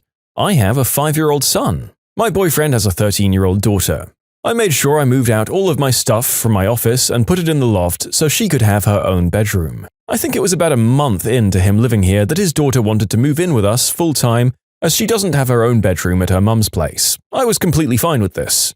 Anyway, I started running into a lot of problems not even a week after she moved in full-time. She became really entitled and demanding, like demanding that my son trade rooms with her because it has a bigger closet, and she pitched a huge fit when I said no, or demanding we buy her expensive clothes or makeup because I'm a real estate agent and apparently I have loads of money. Call me crazy, but I'm not about to drop $120 on a pair of ripped-up jeans or drop $200 on 3 pieces of makeup.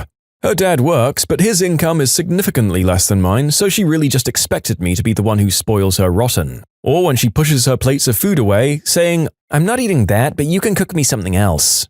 I can deal with her childish tantrums and slamming doors, but she's now started to put holes in my wall, and my boyfriend makes excuses saying he used to do the same thing and she'll grow out of it.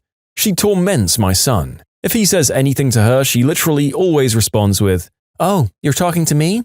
Swap rooms with me and I'll think about responding." Her dad literally never attempts to correct her behavior, and I'm told I'm being too harsh if I do. The tip of the mountain for me was that 2 weeks ago there was a foul smell coming from her room, so I asked her to clean it because you couldn't see the floor. She said, no, it's my room, so I don't see why you have any say on how I treat my personal space." Her father actually agreed with her. 3 days later, the smell had become so bad that I lost it. I told her to clean it or she was moving out. This was after I saw at least 6 used menstrual pads thrown throughout her room, as well as half-eaten food and moldy drink cups. She started crying and saying I'm treating her like she's Cinderella and I'm acting like an evil stepmom. I told my boyfriend either he handles this or they're both gone. He clearly didn't believe me because he told me that I needed to lighten the fluff up because his daughter is having a rough time transitioning and being away from her mom. I gave it a week, nothing changed. I went and got an eviction notice drawn up and gave them 30 days to vacate my property and told him he's lucky I'm not suing for damages. He says I'm a jerk for throwing away 3 years because I, quote, can't handle not having my own way. Am I the jerk? What on earth? No, not the jerk. And I'd say it's a damn good thing you had the daughter stir up this conflict between you, because it sounds like you might be about to dodge a bullet by getting this guy out of your life.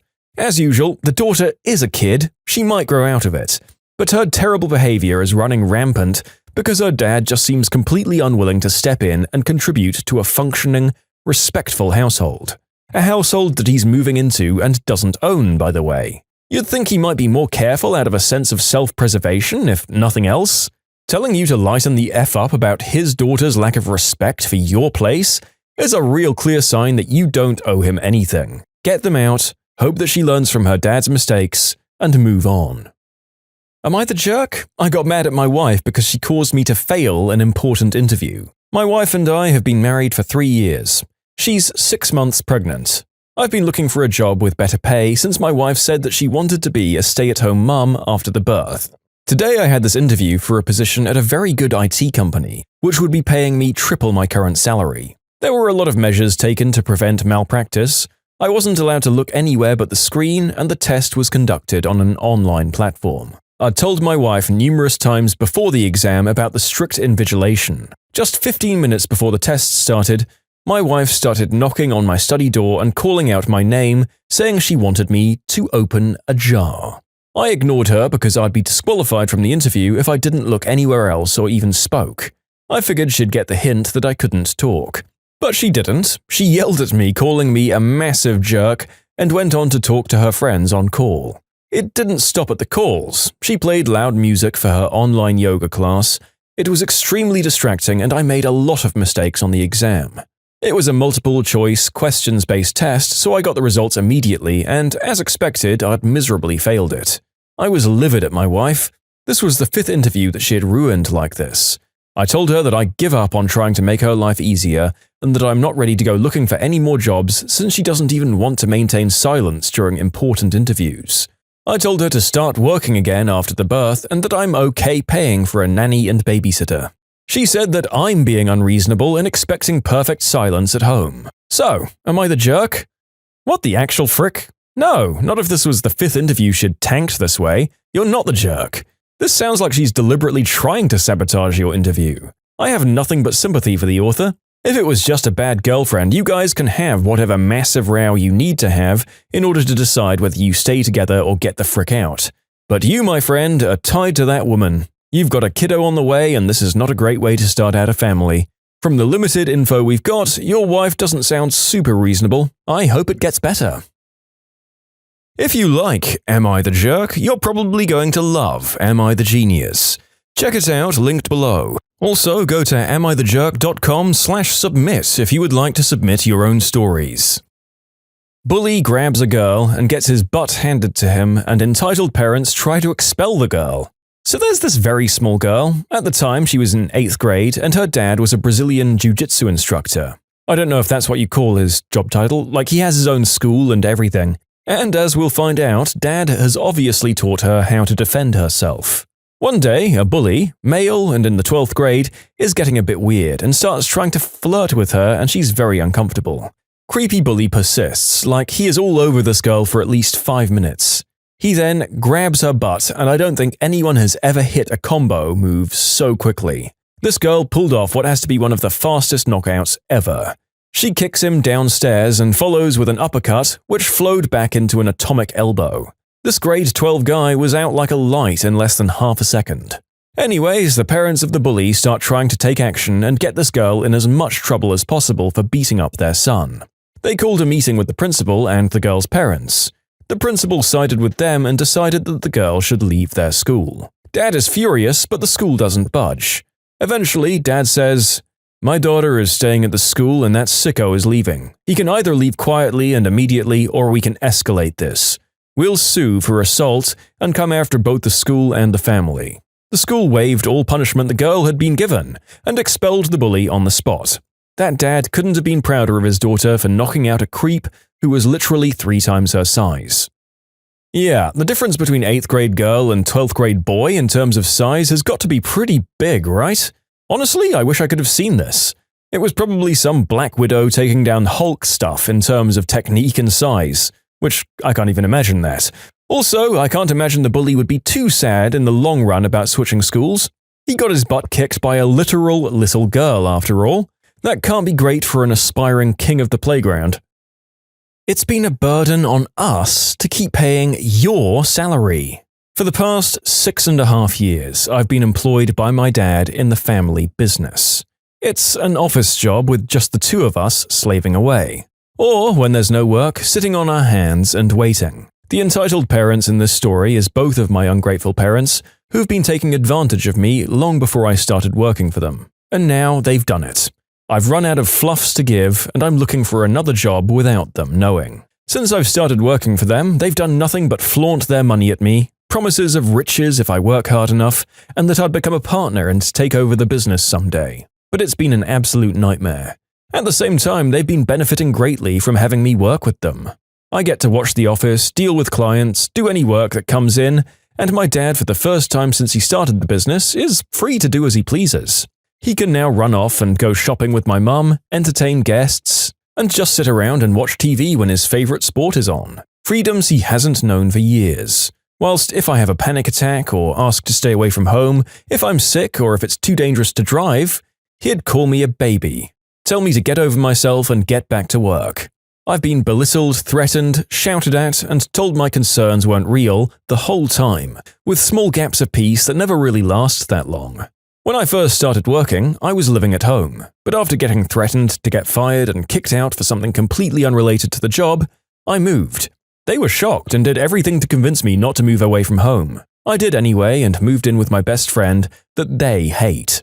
Since moving out, I've been struggling and been living paycheck to paycheck, with my small savings dwindling. This year, I didn't get a raise, just a bullcrap bonus system that lets my dad decide how much extra money I'm worthy of that month. I can't be the only one that thinks that's bullcrap. Anyways, last week while I've been talking to my mum about my apartment, wanting to raise the rent by 9% on me, I live in a state with no rent control, and how I'm not sure how me and my roommate will handle it if we can't get the renters to give us a better deal. I mentioned that my costs would have been easier if I'd gotten a raise like every other year I've worked for them. Mum lost her crap and started yelling at me, saying that they'd have to go into their savings and that they were really struggling with no work coming in. I said, "I'm sorry, I can't give you sympathy because I've had to worry about money for food and gas." She told me that if I wasn't their daughter, they would have fired me because they couldn't justify paying me. We used to have 60k in savings and now we're down to 20. What the frick?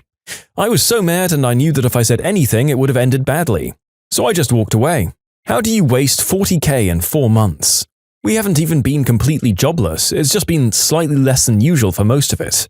Side note, I do have a few ideas where the money went.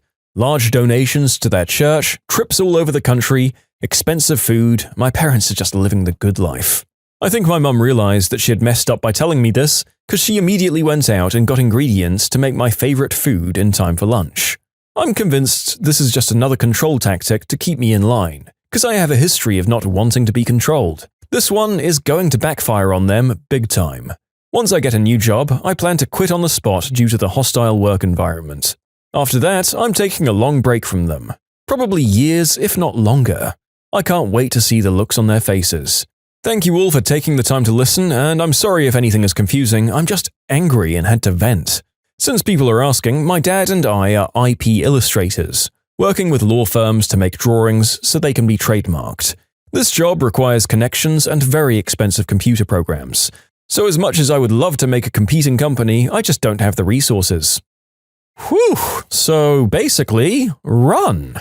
It seems like you already know that your parents are exploitative monsters who are prepared to work you to the bone in order to live a good life for themselves. Maybe a long time ago they might have been able to claim that they deserve their income, but it really seems like they're treating you terribly in order to thrive themselves. If your salary is such a burden, take it off them and leave. I don't think any of us would blame you or call you the villain of the story.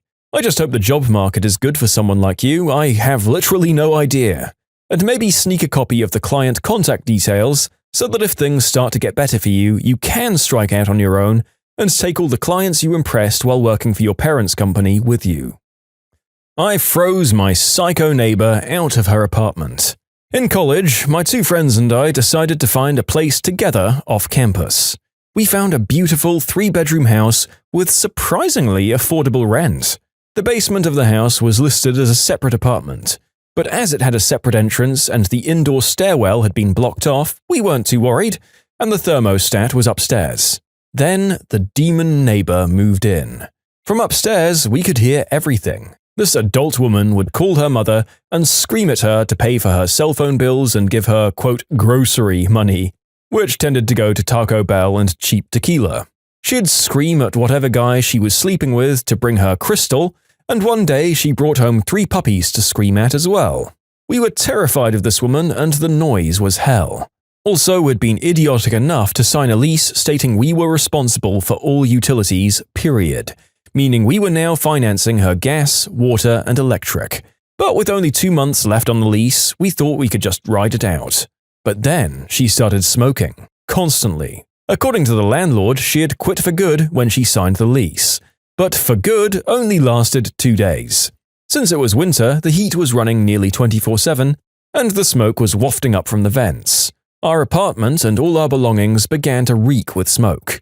We contacted the landlord because we had signed for a bloody non-smoking apartment. He told us we lived in a state where you could technically call an apartment non-smoking, even if it shared ventilation with a smoking apartment. Frick you, leasing laws.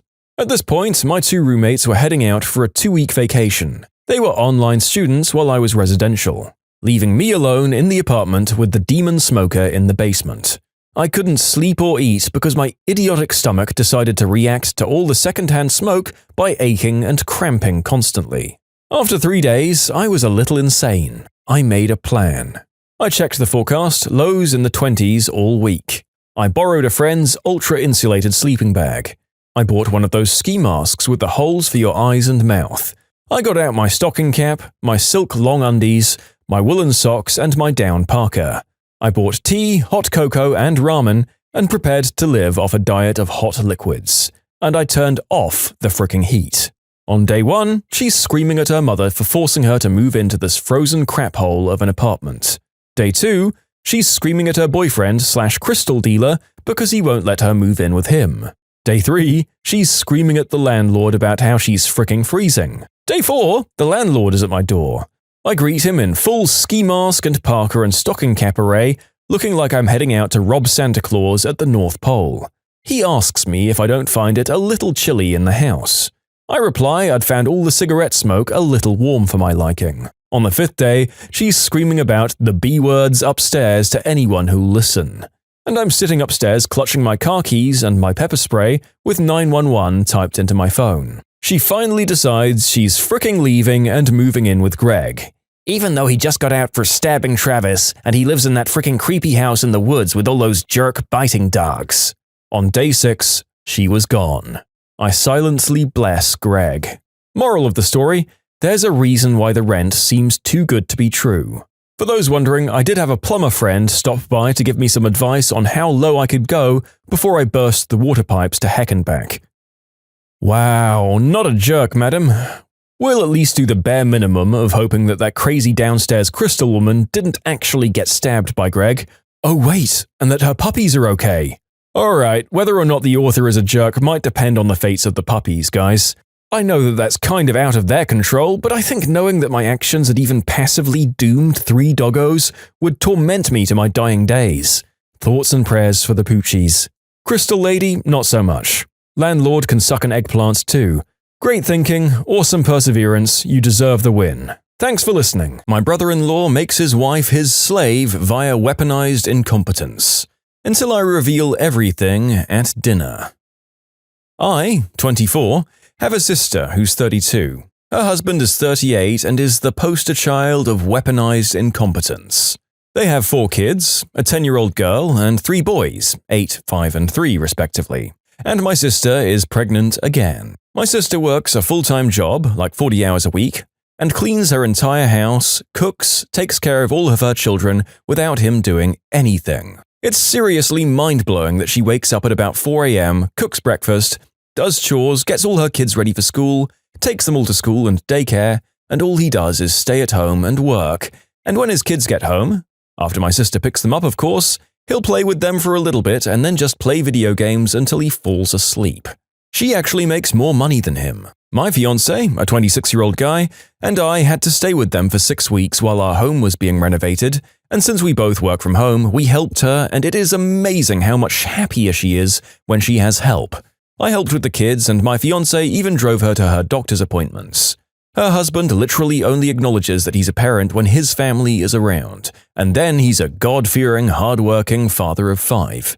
He's the one that wanted more kids. She wanted to stop after her last baby, but he, quote, needed more boys.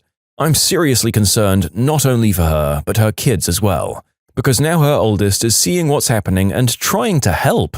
But my sister is prideful and refuses to let her child do anything. Me and this man have never gotten along. He's been acting like this since their 8-year-old was born. I've tried talking to her about leaving, but she doesn't want her kids to grow up in a broken home.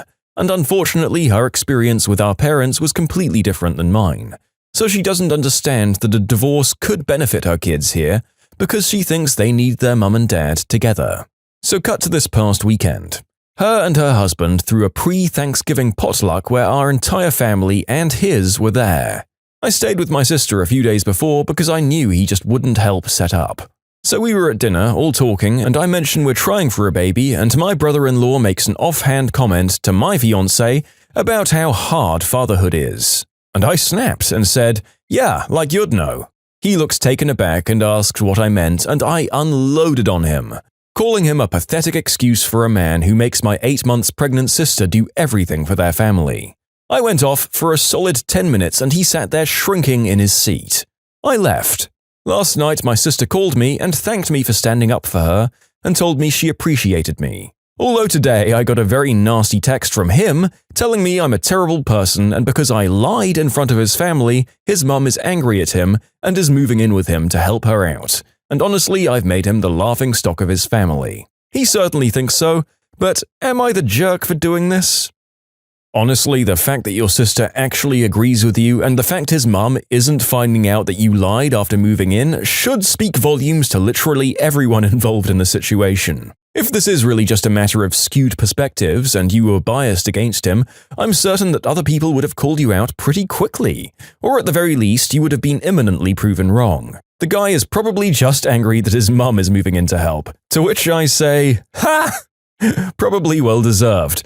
I hope she drives him to pull his weight around the house. None of this is to say that there's anything wrong with men earning less than their wives or being stay-at-home full-time parents. That is not what's happening here. It sounds like one parent is pulling the vast majority of the weight. And not only is this guy just not helping out enough, he's piling another load onto her by insisting on adding another kid to the family. Also, what's with him needing more boys? Why do you care about that kind of gender divide? The lads in that household already outnumber the ladies 2-1. Is that not enough odds for whatever strange equation this guy is working on? I really hope that he gets his act together. His wife and kids would benefit a lot from his help. Am I the jerk for no longer letting my boyfriend eat what I cook after he rated my food in front of my family? My boyfriend Jerry has a culinary art diploma. He works 2 jobs related to his field, one as a chef in a restaurant and another as a cooking instructor. We've been dating for about 16 months now, by the way. I had no real experience in cooking, but he encouraged me to learn and helped my skills improve so much, even though he has a habit of rating every meal I cook, which I find a bit rude. For example, this meal gets 7 out of 10, or Y meal gets 8.3 out of 10, or even, this meal would have gotten 9 out of 10 if the sauce wasn't so salty. I didn't feel great with him rating my food, no matter the score, but he says he's helping me improve, so yeah. My family came over to visit and I wanted to cook their favorite meals. Jerry sat with my parents and chatted until the food was ready. He started eating and kept making comments about my choice of meals. Once he put his fork down, he cleared his throat and literally started rating every dish I made by giving me 7 out of 10 for this, 4.8 out of 10 for this, and 6 out of 10 for this. My family was so confused and I was floored.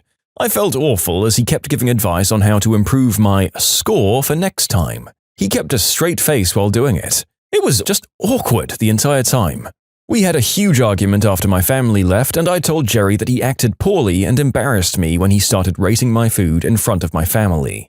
I said to him that I won't have him eat what I cook anymore. He said I was overreacting and claimed what he was doing was just constructive criticism, and I shouldn't take it personally since he's just used to rating his students' work. I said I wasn't his dang student and he wasn't Gordon Ramsay to be heavily putting my efforts down in front of family. He got offended and said my reaction was way over the top since he was just giving constructive criticism in order for me to make progress, and said he was trying to help and that the Gordon Ramsay comment was totally uncalled for and just a low blow to his abilities as a respectable chef with a respectable career. He then asked what made me think it was okay to come at him like that over a few ratings. He stated he was hurt and went to stay with a friend for the night, probably expecting an apology from me. Am I the jerk? So I'm going to be way too forgiving here and momentarily give Jerry some benefit of the doubt and say that maybe he's coming at this from a flawed but well-meaning place and genuinely wants to help you out without realizing how rude he's being. But yeah, mate, when your partner tells you that they don't want you to do that, you've got to stop doing that. She's your partner, not one of your employees or students. Speaking as a guy who's normally the better cook in his different relationships, sometimes, for the sake of keeping the peace and making other people happy, you have to just grit your teeth and eat the food in front of you. It's a lesson most of us learned as kids. Partners who spent a hard day working or being parents or whatever life is throwing at them don't need that kind of thing hurled in their face when they finally sit down to dinner after a hard day. Again, maybe we'll put this down to you being insensitive instead of malicious, but come on. Would you want someone pointing out your shortcomings at anything in front of your parents? Smarten up emotionally, Jerry. You're behaving like a jerk. If you like Am I the Jerk, you're probably going to love Am I the Genius. Check it out, linked below. Also, go to amithejerk.com/submit if you would like to submit your own stories. Am I the jerk for demanding my sister's husband pay for my girlfriend's dress that he ruined at his wedding? My sister, who's 26, recently got married to one of those "it's just a prank, bro" guys. The guy is hysterical. He laughs at any and everything that he lays eyes on. He jokes, teases, makes fun, and pulls very nasty and cruel pranks all the time. It's like he has no filter. Some people said he's just mentally ill, especially after he started telling jokes at his own father's funeral and almost caused my sister to get injured from his count the stairs prank. Me and my family got our fair share of his ridiculous pranking campaign and we've had enough. But to him, that's nowhere near enough apparently. The kids love him and say he's fun, so that's one positive thing about him, I guess. The wedding was days ago. Once he learned I was bringing my girlfriend, who he teased and pranked a couple of times, He started making comments about pulling some funny pranks at the wedding. I told him I won't react well and he can do with this info what he will. He just laughed me off. Kind of laugh. And then I didn't see him until the wedding. After the ceremony and while the guests were eating, he saw me and my girlfriend standing talking to several guests and mutual friends, and he approached us with a glass of milk in his hand. No idea why he had it or where he got it from. And he kept commenting on me and my girlfriend. He invited me to propose to her right then, so the memory of the proposal will always be overshadowed by his wedding. Then he said, "Relax, just a joke, bro," then laughed. My girlfriend was standing next to me in her $320 dress when my brother-in-law pointed to the left and shouted, "Hey, look! There's a dog over there!" Me, my girlfriend, looked to the left, and the next thing I knew, he threw the milk from his glass onto her dress. It was a blue dress. My girlfriend was so shocked she froze. He started laughing, saying, "Heh, gotcha." I was stunned, and then I asked him what the hell he did that for. I lashed out at him as my girlfriend rushed to clean up, and I called him obnoxious and mean because he shouldn't have done that. He said he was just messing with us and my girlfriend should feel lucky for being served milk at a wedding, and that she was being too uptight and couldn't take a joke. She left looking angry and didn't respond to my calls. I was livid. After my argument with my brother-in-law, I left. The next day I called him and my sister about what happened, and I told them I'm expecting him to pay $320 for the dress he ruined. My girlfriend doesn't work. Her parents paid for her dress, so they're equally as upset as her, if not more. My sister said my girlfriend and her parents shouldn't be spending that much on a dress if they can't handle the possibility of it being ruined by any chance. My girlfriend is 20 years old. I offered to get the dress cleaned, but she said she no longer wants it due to the bad memory attached since she wore it for the first time that day. She suffers from anxiety and depression, so I get why she no longer feels comfortable keeping it. My sister's now husband threw a fit saying it was just a prank, and my sister said milk doesn't ruin a dress, and said an apology should do, but I said no and demanded he pay $320 after humiliating and getting my girlfriend wet and messy. My sister argued, saying I'm being overprotective of my girlfriend, but I hung up and told them they had till Friday. Am I the jerk? God damn, this one made the narrator angry. What's the prank here? You haven't fooled anyone, you haven't pulled any grand social experiment, you've just done property damage. Although I can't relate to having an outfit ruined for me forever because of the memory associated with it, at least not yet, I feel like I know a few people who'd have a similar reaction to the girlfriend. Maybe the author needs to pull a few pranks of his own and try to paint this guy an illustration of what he's doing. Whoops! Spilled a pint of beer directly into your PS5. Don't worry, bro, it's just a prank, so you don't get to charge me. Oops! Cut all of your trousers into assless chaps. Prank, bro! Get out of jail free on reimbursement. I wish I could say that would teach him a lesson or make him rethink his ways, but honestly, people like this rarely have the capacity to do so I wouldn't hold out hope. How much water do you want, exactly? I deliver bulk water to people who don't have access to city water or their own private well. For nearly all customers, it's a pretty simple process. Either they call for deliveries or they've agreed to automatic deliveries. When I show up, I hook the truck up to the fill pipe and start pumping, and either listen at the vent or hook up an installed alarm in order to know when the holding tank is full. This particular customer had their holding tank installed in a small utility room next to their living room and didn't install a vent to the outside. They refused to allow us to install an alarm because they didn't want us to put the 1/4 inch hole in the wall to run the alarm wire. So the solution? They call when they need 2,000 gallons of water and we show up and pump exactly 2,000 gallons of water. This procedure worked without flaw for over a decade. Literally hundreds of deliveries with no issue. Cue the owner deciding to sell. We're contacted by the new owners and set them up as a new account and head over for our first delivery and meeting. We especially go over the issue with us being totally unable to tell when the tank is full. We offered to install the alarm again for free, but they declined. So we let them know when they call for water, they must be sure they have enough room in the tank for 2,000 gallons, or that they should let us know how much water they have room for. We went over this several times and they laughed, saying they understood and would be calling for when they were below the 2,000 gallon mark. 2 weeks go by and we receive a message on our answering machine from the new customer and no gallon amount is specified. This set off a warning bell though because it was a household of 2 people and it's only been 2 weeks since we filled them up last. That's highly abnormal.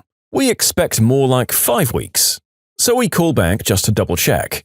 No answer, so we leave a message asking for confirmation. Multiple hours later, we try again. By the next day, we'd left 4 messages asking to confirm that they were ready for a full load.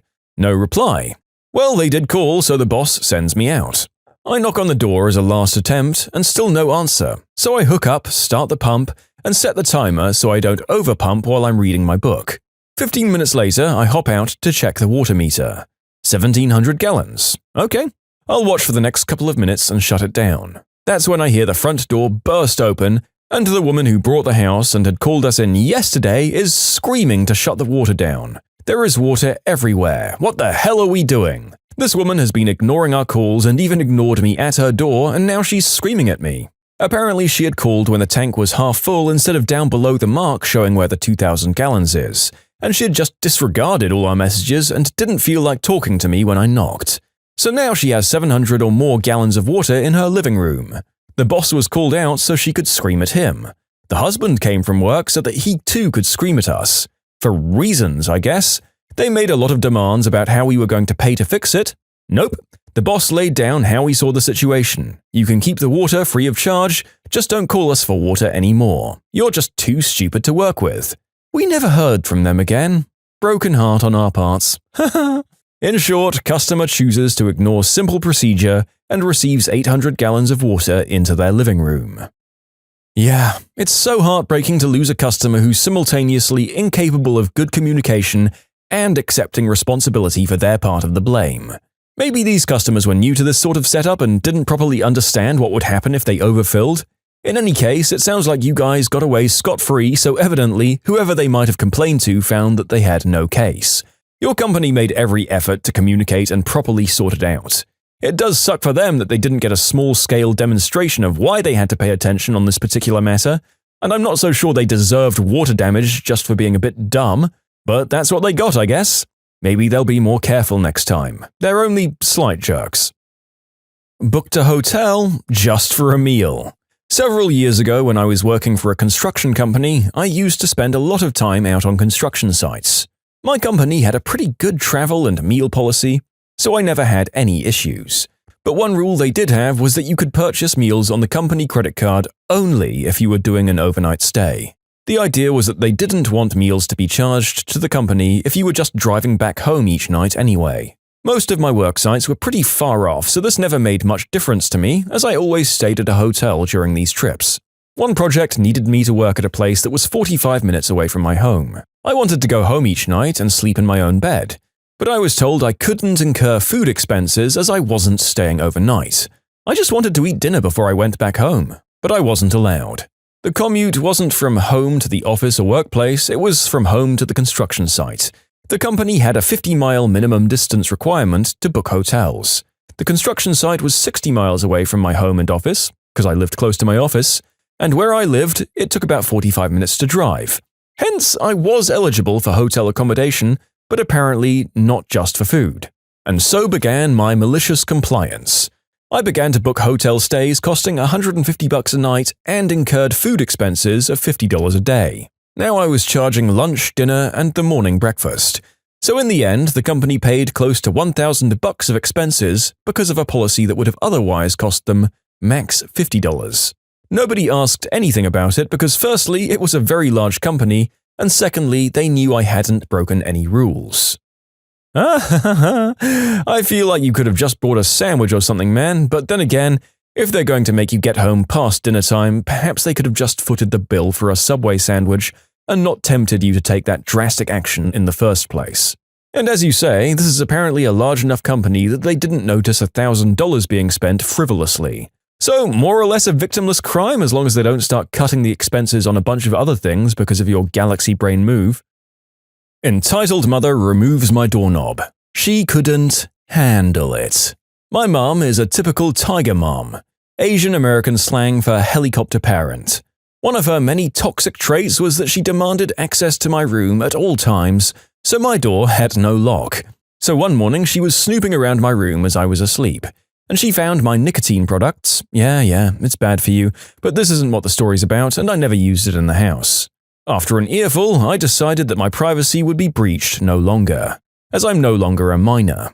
I bring home from my local Home Depot a lock and key doorknob, much to my mum's rage. After a couple of days I got careless and left my door open as I was eating breakfast, and I returned to the knob being drilled out by a smug old lady. I was angry at her and myself, but I let it go because I had nothing to hide really at this point. Came to find out she only removed solely the knob and not the inner sliding mechanism that keeps the door closed.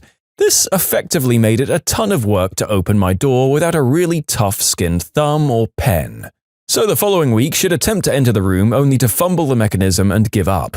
She'd try telling me to let her in, to which I'd respond that she may, the door was unlocked. This also gives me time to set up my image as a good man, studying, as she walks away to get something to pry the door open. After a while, she returned my lock and knob since I threw away my lockless one. A couple of lectures later, she now only tries to pin me for trouble outside the comfort of my room. To everyone saying her house, her rules, my little rebellion above got her to adjust the rule, so who really won the battle, huh?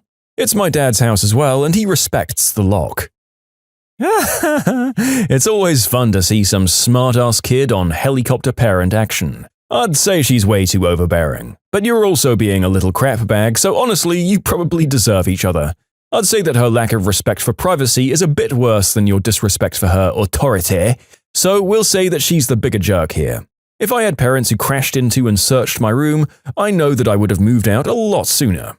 You need to feel safe in the place you live in, and the stress of someone sprinting in and conducting a substance check and making it impossible to have overnight guests is just a bit nuts for my taste. My boss bans social media at work, including for the social media manager. I was a Tier 1 phone jockey, and this was my first adult job after college.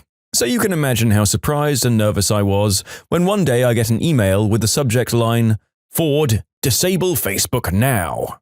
It was written just like that, all in caps, with 2 or maybe 3 exclamation points. Inside there was a long message chain containing an extended rant from our marketing executive, sent to the CEO, replied to, forwarded to the CIO, replied to, forwarded to my manager, and then kicked down to me with no further explanation. My manager did this kind of thing a lot. Rather than open a ticket in the ticketing system he insisted we use in a certain way, or explaining anything in his emails, he'd simply forward us an email chain of a conversation he had been having with some other store or department manager, some exec, or some sort of vendor, and we'd just have to read through all of it to figure out what the crap he wanted. This email was one of those, and since it had come from people further up the chain than him, I had to read through all of his pathetic groveling and deferential bootlicking to reach the part where he made his unqualified promises about what I'll do in how much time. Eventually, I surmised the following. Marketing is upset that his employees are spending work time on social media, and he has decided that it's all IT's fault. He wants social media, quote, disabled on all computers, end quote. He sent this complaint to the CEO, and because it's not good enough to contact IT and open a ticket to get something done, he has to try get someone fired while he's at it. Okay, fine. We actually had WebSense, so I wrote up a ticket, opened up the admin console in WebSense, and added Facebook's URL to the blacklist. Done and done. I replied all to the message chain and let the execs know that we're good.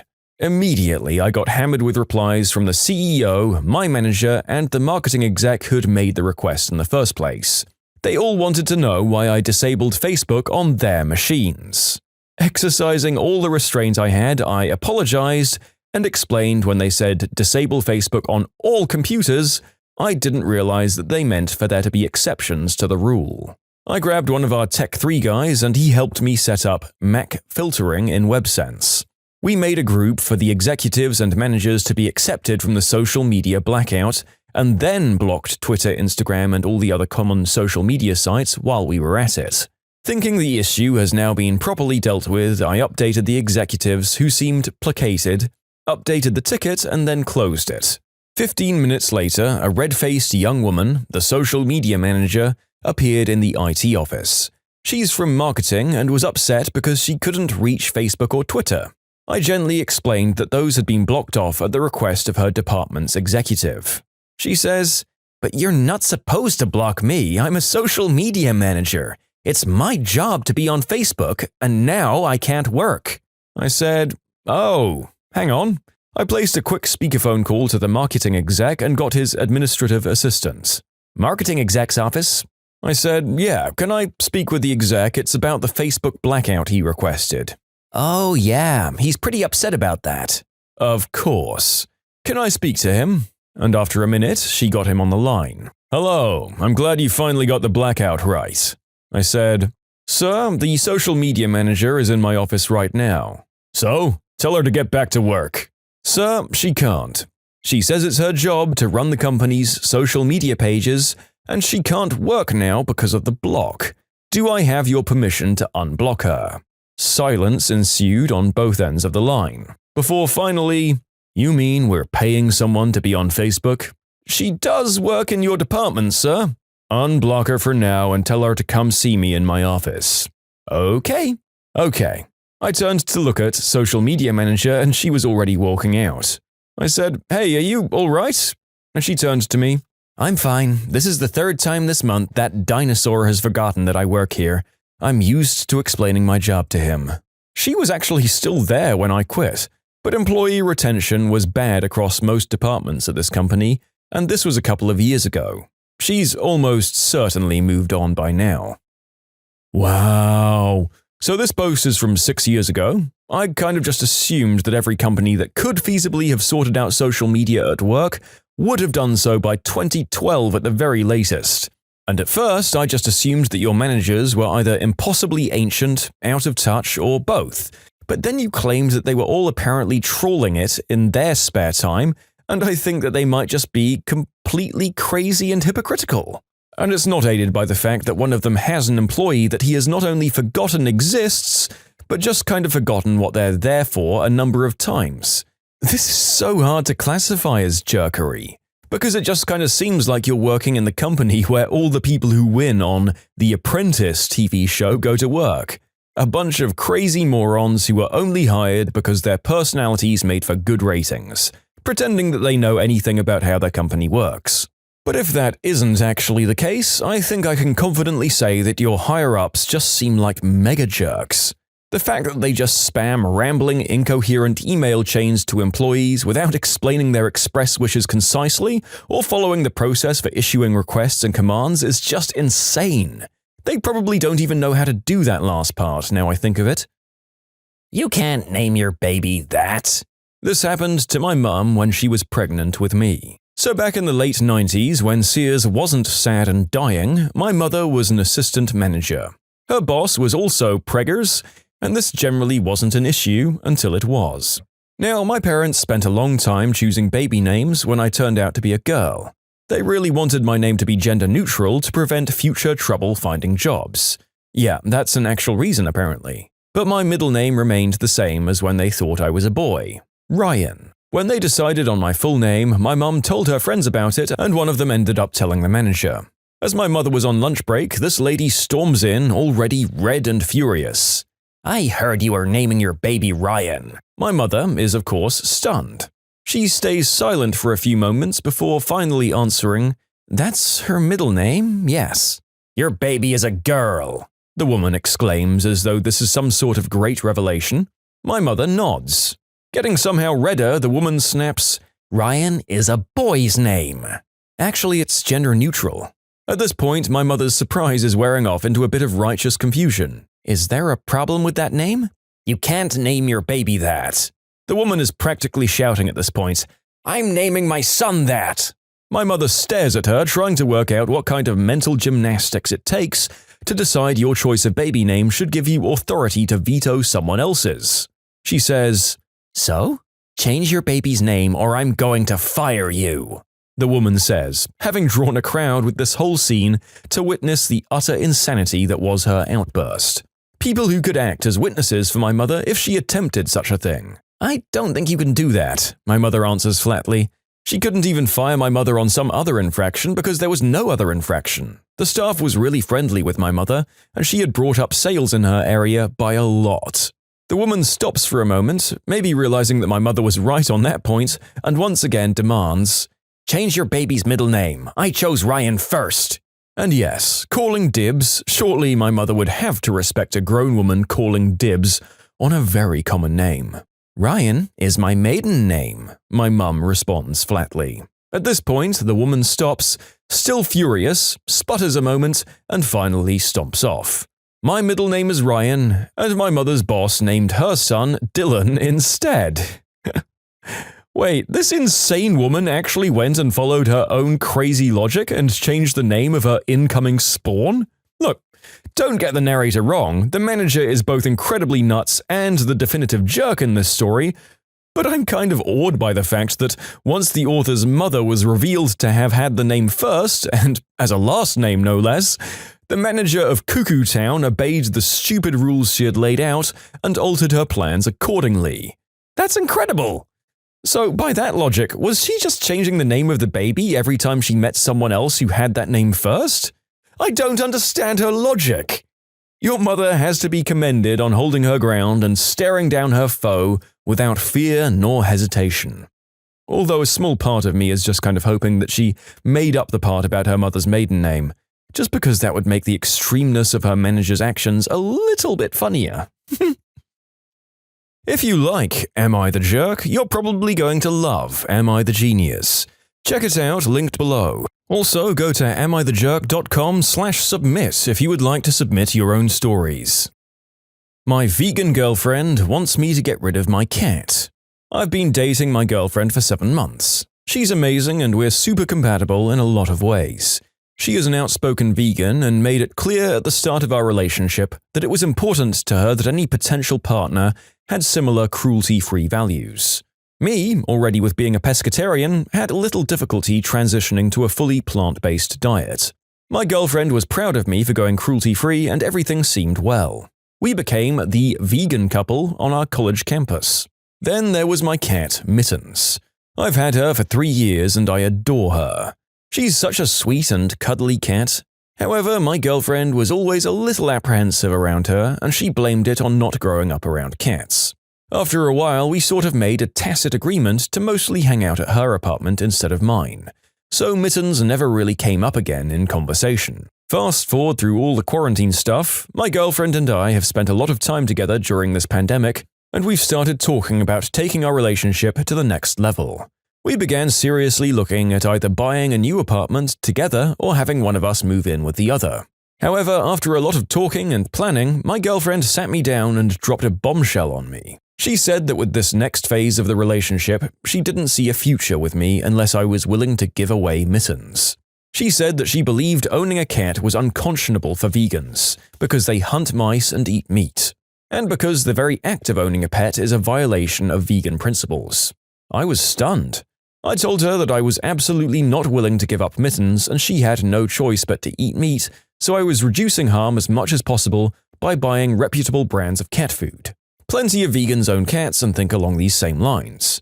My girlfriend got mad and said, "How much flesh does your cat eat? How many animals died to make all that food? Would you be okay with that being human flesh?" I got mad and told my girlfriend that I would really appreciated her telling me about her cat opinions before we got serious. She went on and on about cats killing animals. I ended the conversation there. I was so angry that I left my girlfriend's apartment. And I snuggled with Mittens when I got home. Although the mood soured a bit when my girlfriend sent me a link to a Reddit thread advocating for the extinction of domestic cats. I think it goes without saying that I'm not going to get rid of my cat.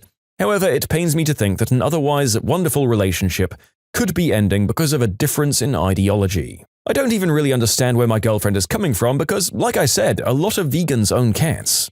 Now granted, cat ownership can be a controversial topic in vegan circles, and I probably wouldn't have gotten a cat if I'd been a vegan at the time, but I have Mittens now, and she deserves to eat. And yes, I've researched vegan cat food, but Mittens has some digestive issues, and my vet strongly cautioned against it. I've talked to some of my vegan and vegetarian friends, and they all think that my girlfriend has lost her mind. Some have suggested that it's not about Mittens, and my girlfriend just wants an excuse to end things. They probably don't understand why I haven't broken up yet, but I care about my girlfriend so much. I'd hate for this bizarre curveball to be the end of a beautiful thing. I want to try and work something out. Where do I even go from here? I won't compromise on Mittens, and I don't think my girlfriend will compromise either. Also, please allow me to take this opportunity to reiterate that my girlfriend's views are not representative of those held by the wider vegan community. In short, my girlfriend is a passionate vegan and wants me to get rid of my beloved cat because cats eat meat and kill mice. Update. First of all, let me say thank you to everyone who wrote in offering me advice. So, we broke up. Obviously. I would never ever give up my cat Mittens. Many users said that the situation was about control, not veganism, and looking back, I do see a pattern of control on my girlfriend's part. I was blind to it, I guess. I called my girlfriend and said I wasn't willing to give up Mittens under any circumstances, and given the recent issues we'd had and our incompatible views, I thought it was best that we parted ways. I said she deserved a partner that shared her values. She then asked if we were breaking up, and I said yes. There was some anger on her end, but otherwise the situation actually went better than I expected. Well done on not giving up your poor kitty. And yes, I do kind of understand why cat ownership could be a contentious topic in some vegan circles. You do have to passively kill animals by buying your cat food, if you aren't actively letting them hunt. And even if you buy the food, they may keep hunting and killing animals regardless. Your girlfriend isn't a jerk for pointing that out, but she is a jerk for advocating for the slaughter of all domestic cats in general. Advocate for keeping them indoors and spaying and neutering strays, absolutely. But you can't just kill every predatory animal on planet Earth because it doesn't share your values. I do think we should extend her some benefit of the doubt on whether she exhibited controlling tendencies, however.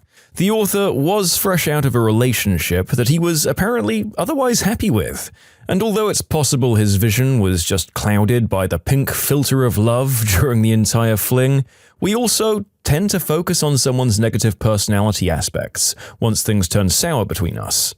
Maybe she was a mean and controlling girlfriend, maybe not. We don't know. Neighbor kept reporting me to the HOA for petty things, and opportunity knocked to pay her back. I took it. My neighbor, who we shall call Christy, would report us to our HOA for literally anything she didn't like. Trash can still on the street at 5 p.m. on trash day? Reported. Kids bike outside while kids are still playing? Reported. Didn't mow this weekend? Typically, I do this Monday nights. Reported Monday morning. Dog barking at 2 in the afternoon as she and her dog walk on the path behind our house? Reported. In many cases, these were not issues covered by the HOA, but due to repeated reporting, the board did fine us, and I had to go to spend the evening waiting through a 2-hour meeting to have them removed.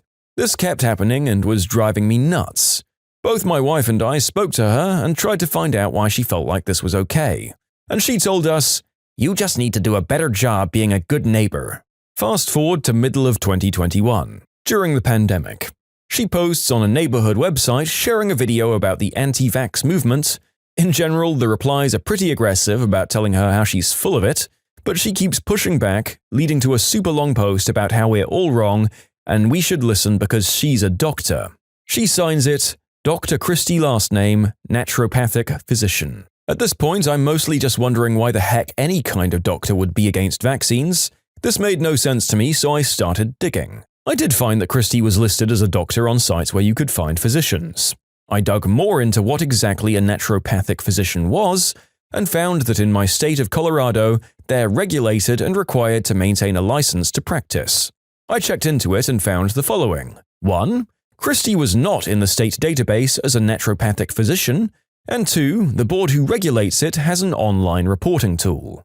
At this point, I took all the information I had, grabbed screenshots and checked my timeline, and reported her as claiming to be a naturopathic physician when she wasn't.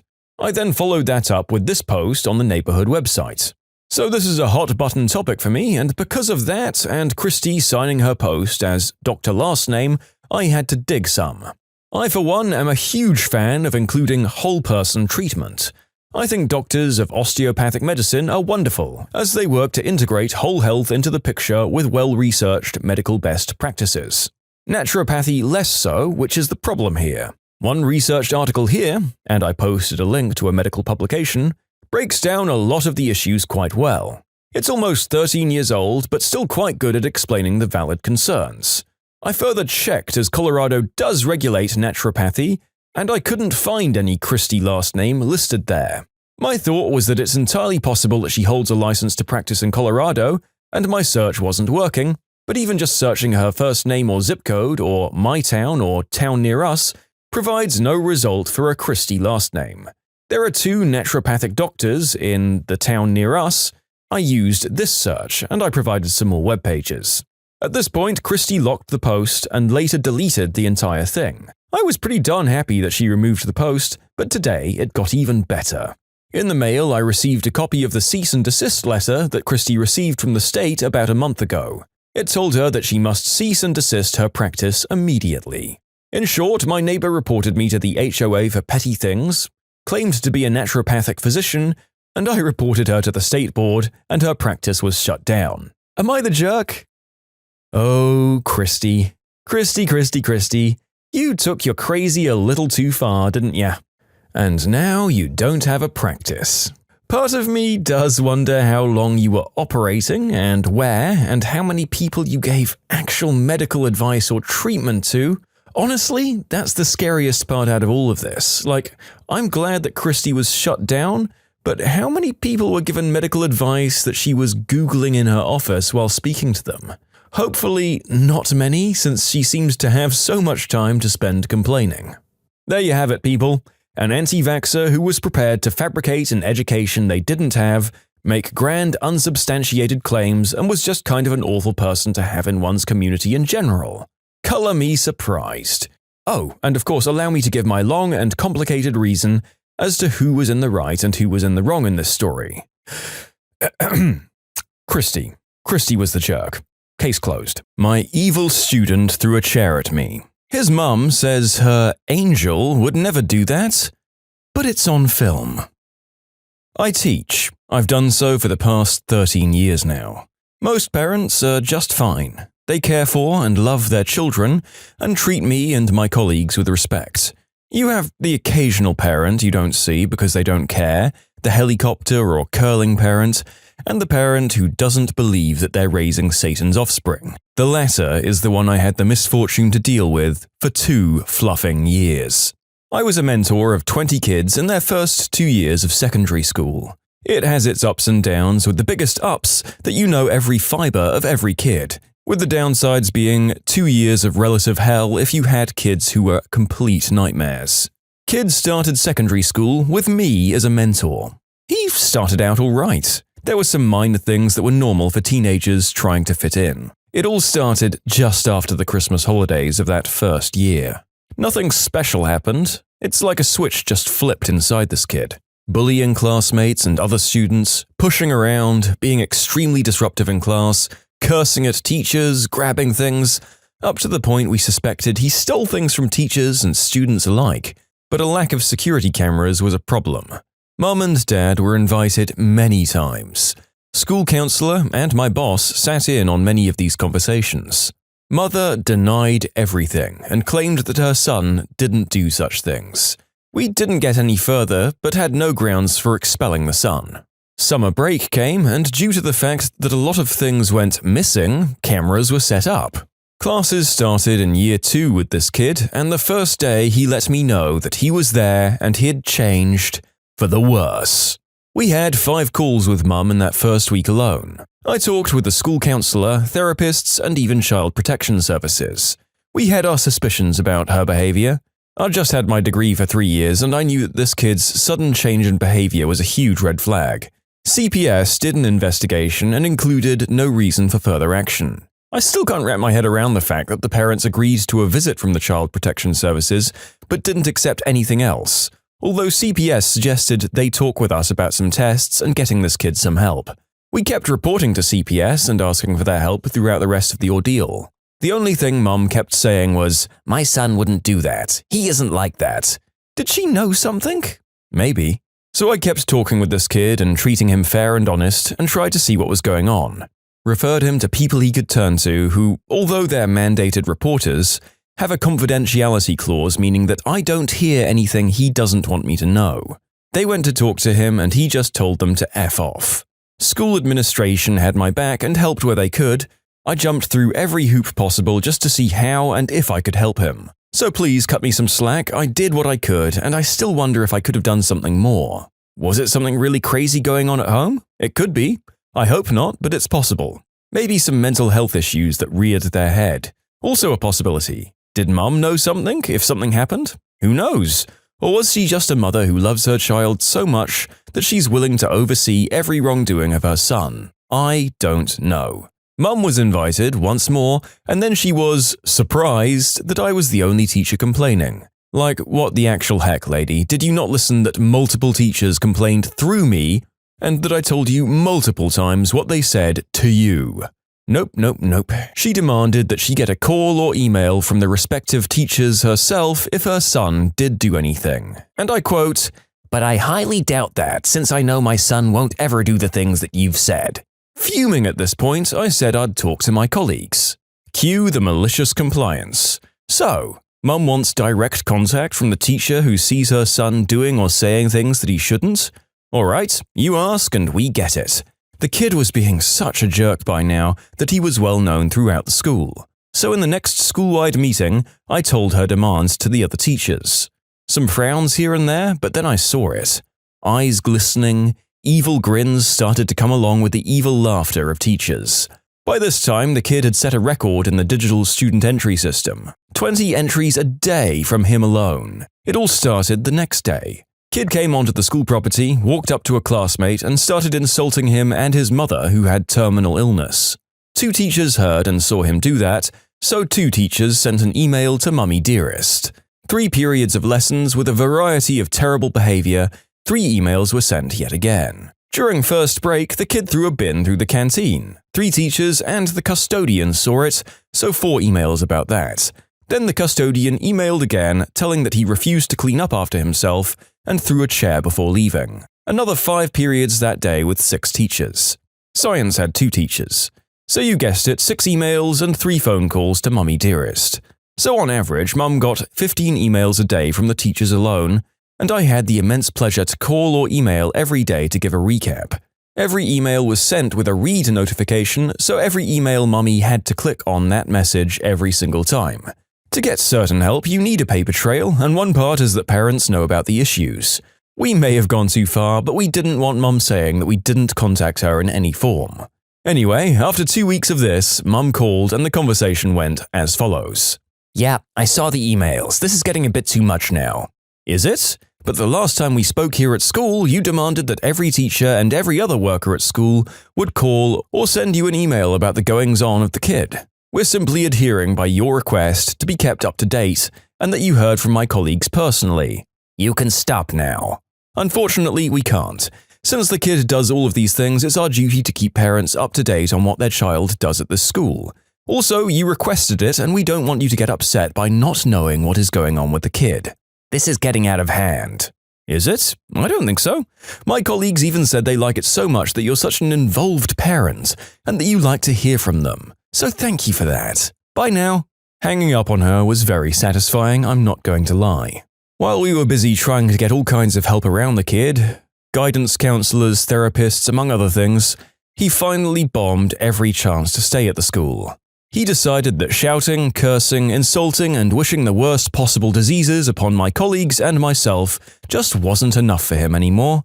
When I wanted to talk to him yet again about his behavior, he picked up a chair and decided to hit me with it, in full view of the class, a colleague, and the cameras. The kid was tackled and pinned down by classmates, a colleague called the cops, who have their lovely station across the street. We got the kids off this kid, and I managed to get away with no broken bones but some big bruises. The school filed the charges for me. The fun part is that I got to sit with Mummy Dearest and Dad, and even then she tried to deny that her son would do such a thing, until she and Dad got to see the footage. The look on their faces was priceless.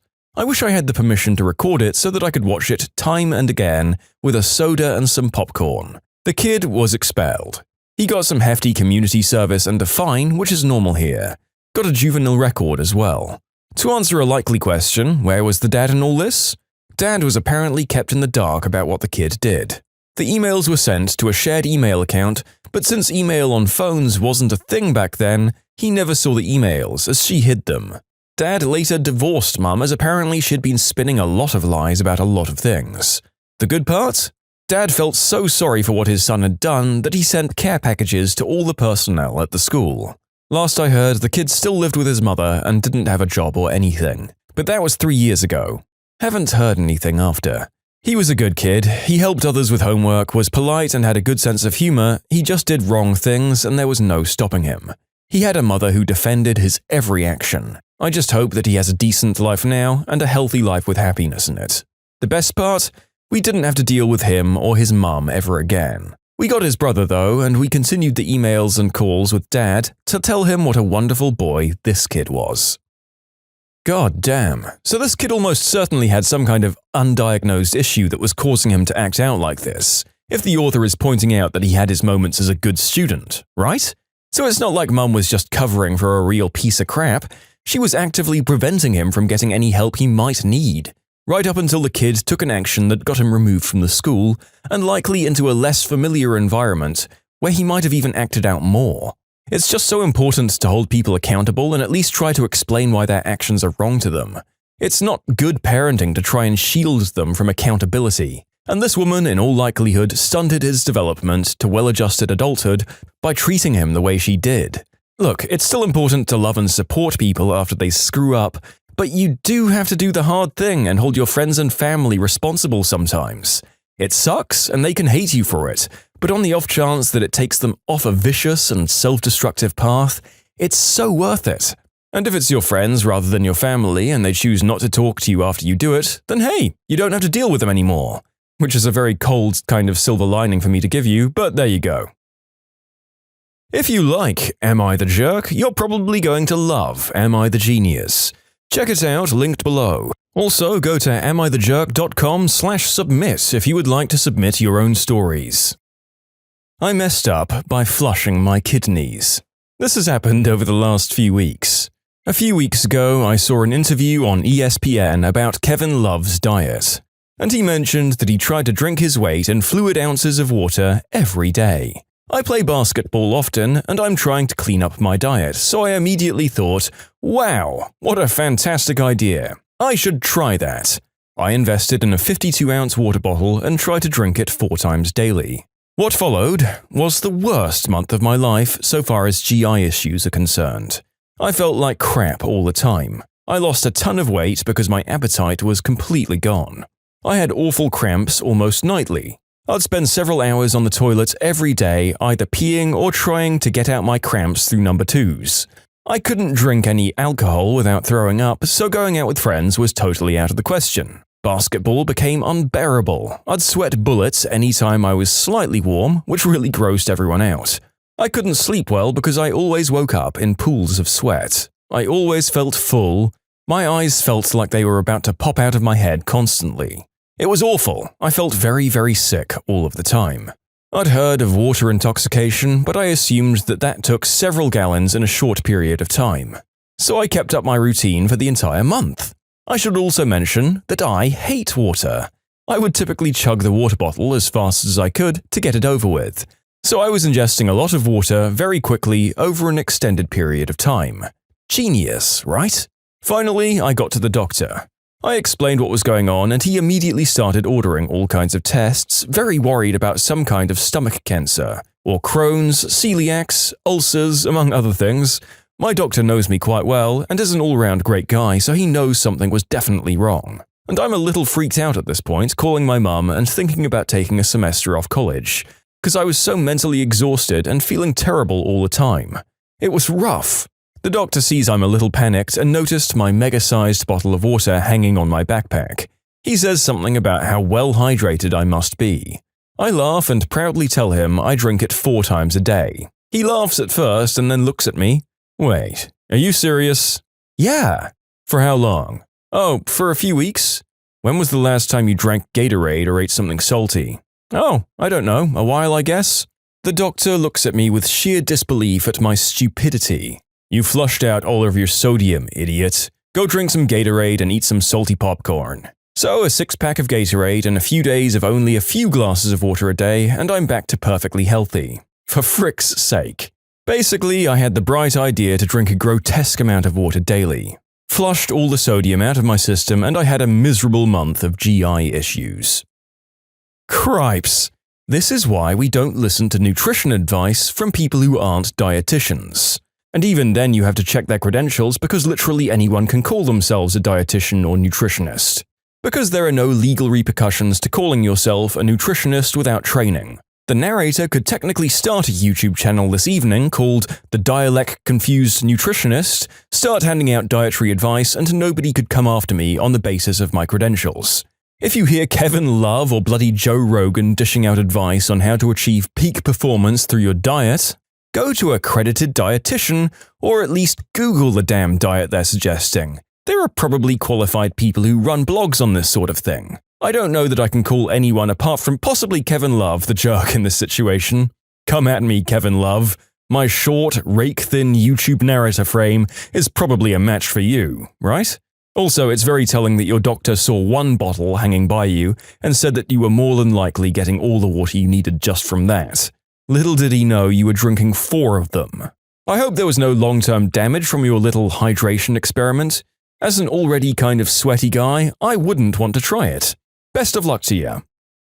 My ex-wife wants to itemize and split the cost of everything. So my ex-wife and I used to have a great relationship. But she's become petty and somewhat vindictive these last couple of months. Our relationship is starting to go downhill after her daughter, my ex-stepdaughter, broke into my house and stole from me and my new wife while we were on vacation together. Yes, I invited my ex-wife and her boyfriend to come on vacation with us, so it would be a family thing. My current wife was completely fine with this, and not only did we invite them, we paid for everything: plane tickets, rental house, meals, activities, among other things. We've done this before, and it was nice.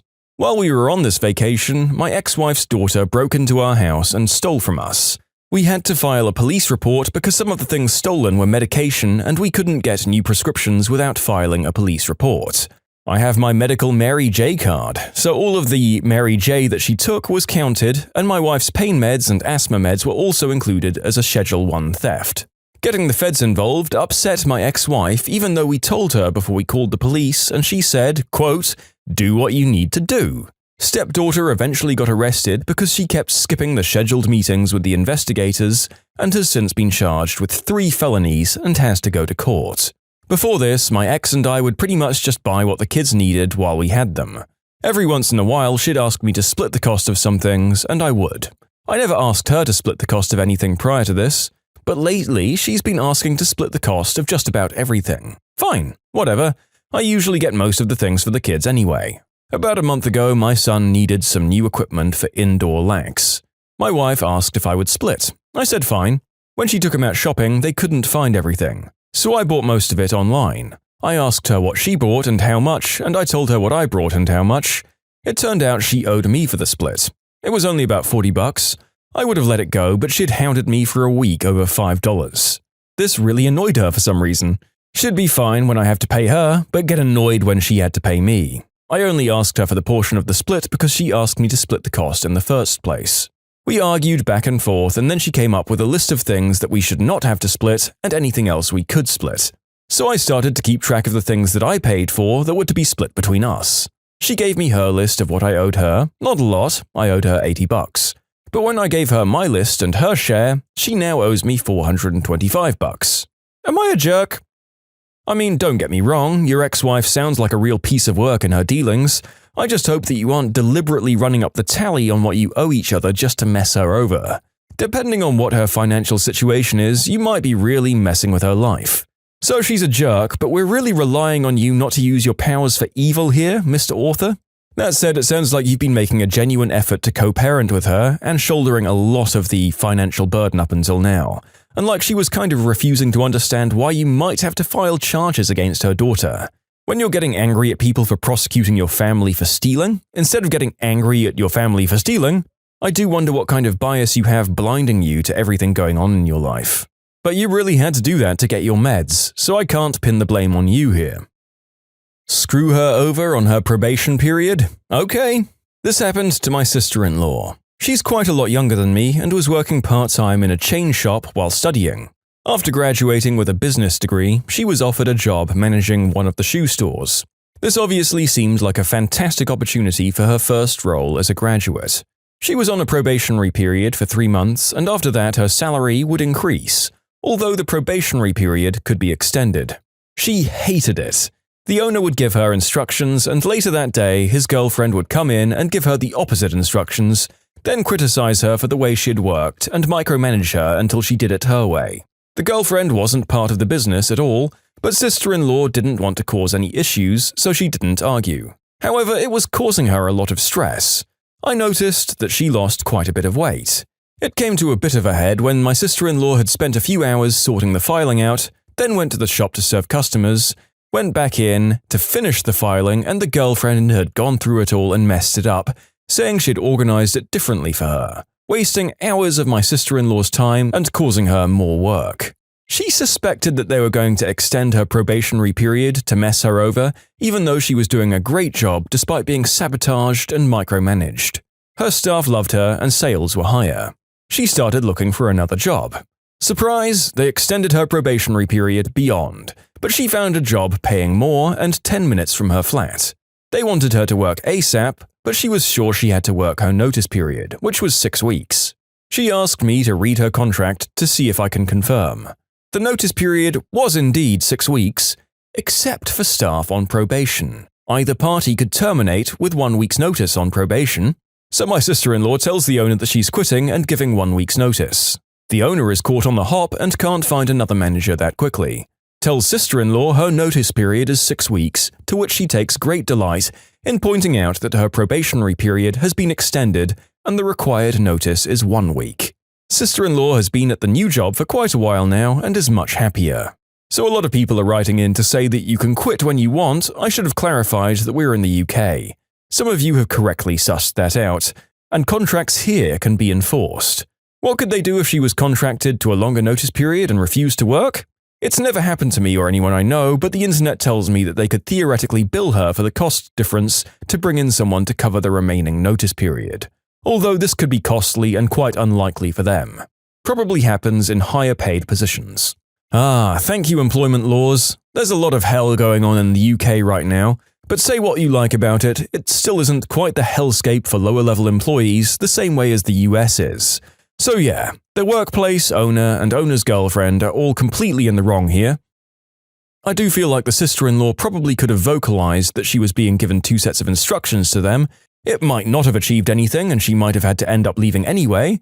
And as she was a fresh-faced and earnest new graduate, I can see why she didn't want to stir the pot too much.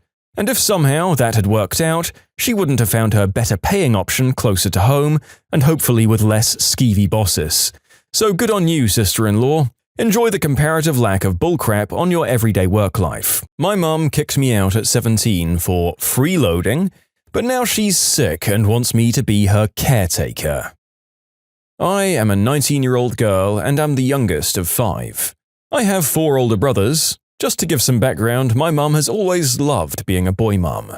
She dotes on them and made it very clear that she never wanted and didn't like having a daughter. She never liked me, and I accepted that a long time ago, and her behavior towards me worsened when my dad left her. When I turned 16, her gift to me was a list of jobs that I can apply to pay for my expenses, even though my dad was giving her child support.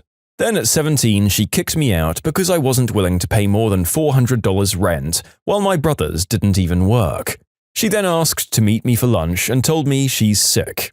She's been in and out of hospital the last few months before she found out she was sick, and looking at 12 to 18 months before she'll be too weak and ill to care for herself.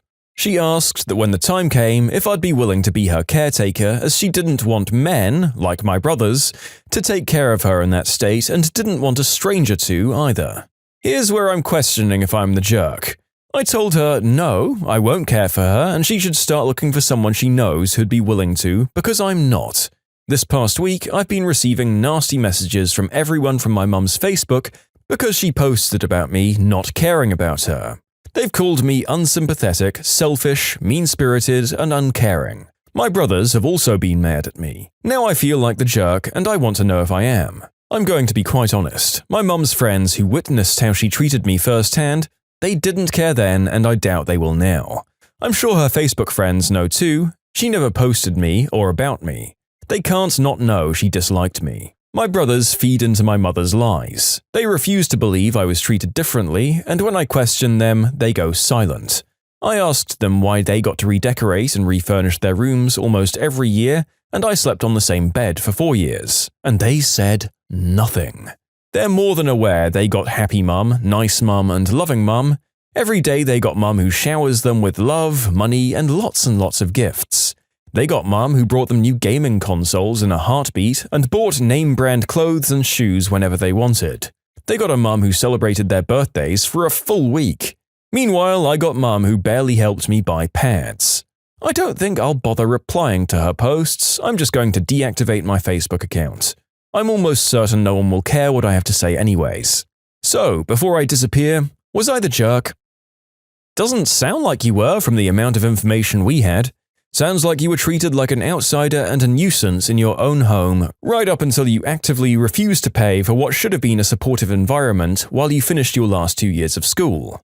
I can't see why any of your mother's friends would have known about your situation and not felt like you were completely justified in not wanting to wait hand and foot on 1. Your mother who treated you like refuse, and 2. Your worthless unemployed brothers, who are no doubt expecting you to fill the role of their mother once she becomes too ill to look after them herself. You'd honestly think they'd be able to pick up the slack after everything it sounds like she's done for them. Also, how has she been supporting 4 layabout lads this entire time? Are they at least on unemployment and paying rent or on student loans? Is the narrator wearing blinders here? I can't see any situation where people remaining in that household come across as the good guys here. I understand that we're somewhat limited to the author's perspective, but assuming everything here is true, they'd be justified going no contact and walking away from that toxic mess forever. Try to pile on more work to increase your bonus? Well, that's not going to happen. I oversee a team of 12 folks when it's fully staffed here. We had a fellow move out of state for school, a lady retire to care for her grandparents when her daughter got sick, and then 3 people promote up within the organization, all within 4 weeks' time. So almost half of our team suddenly became unavailable. While I'm involved in the recruiting and onboarding process, management up to 3 levels above me tends to be a bottleneck. Each time someone let me know they were moving on, I informed management and gave them a running total. We're at 84% staffing, we're at 66% staffing, etc. Ads were placed, first round of interviews was conducted by me and a team lead, second interviews recommended to the next level of management, and that's where the process suddenly stopped. For a week, and then 2, then 3. It commonly takes 2 to 3 weeks after hire to bring a new person up to speed to start being productive, and perhaps 8 weeks for a new person to reach 90 to 95% of median productivity goals. The existing team was ready to pull together and work harder to keep up the work, but I took each one aside and coached them that the heavy workload they were under was not their problem to solve. Yes, customers were complaining. Yes, other groups in the organization were getting frustrated that our team wasn't getting things done in a timely fashion. I encouraged them to work efficiently and well, but to not put in extra unpaid time or contribute their own resources to projects. And if anyone was insistent in their complaints regarding the team's productivity, send them to me and I'd explain the situation. Middle and upper management across the organization started vocalizing about how little work was getting done. When I played the Uno reverse card that, hey, all we need is adequate, well-trained staff and we'll be able to keep up, and managers 1, 2, and probably exec 1 all have potential interviewees on their desk for a month now, I started getting the stink eye from those folks. I found out later that one or a couple of those folks that I report to, and were also on the next rungs in the hiring ladder, had proposed the idea that this team could run just as well a little leaner. So they arranged to find out. Whoopsie-daisy. Metrics indicated that organizational goals weren't met because of their decision, but I was able to provide the stats that proved that the team's individual goals were met and that in many respects per-person efficiencies were improved. My team members got their bonus, middle management failed to achieve, so no bonus for them that year. In short, middle management tries to dump the workload of 12 people onto 7, loses their bonus when we don't break ourselves to meet their unreasonable demands. If this happens to your team, quietly remind them that they're only responsible to meet responsible goals, and they can't reasonably be held responsible if ridiculous amounts of work doesn't get done simply because the people that are supposed to provide adequate resources have so far failed at their job. Wow, everyone put your hands together for the best sort of manager there is. These middle and upper types were really trying to get an extra buck off the backs of their employees' misery, plain and simple, and our author here stood their ground and refused to flog the team into the dirt. Notice also how when people try to make a company a little leaner, they always go after the ground employees who are getting the work done and the things that cost nothing like coffee and small little perks in the workplace. They never go after the management who are making these garbage decisions whilst charging more per hour than the people below them. I feel like in a lot of stories we read here, the anti-jerk measures taken would result in the firing of our protagonist, so it's pleasantly surprising to see that not only did they get to keep their job and a sweet bonus, but they also managed to get the jerks above them punished by taking away their bonuses for pulling this crap. Honestly, I can't think of a more effective way to try and rein in this kind of anti-worker behavior, since people like this are seemingly only motivated by money. So this workplace might be one of the rare cases that properly rewards its employees, which would be a bloody first in the stories we hear in this channel, I tell you. So well done to our champion of the downtrodden, and let's all flip a big old bird to the villains of the story here. If you like Am I the Jerk, you're probably going to love Am I the Genius. Check it out, linked below. Also, go to amithejerk.com/submit if you would like to submit your own stories. You don't like your boyfriend seeing me braless in the dorm? Alright then, he won't. I live in a college dorm in an all-female floor. I usually wear a brassiere if I leave the dorm building, but I'm not going to put one on under my shirt just to walk down the hall to the bathroom.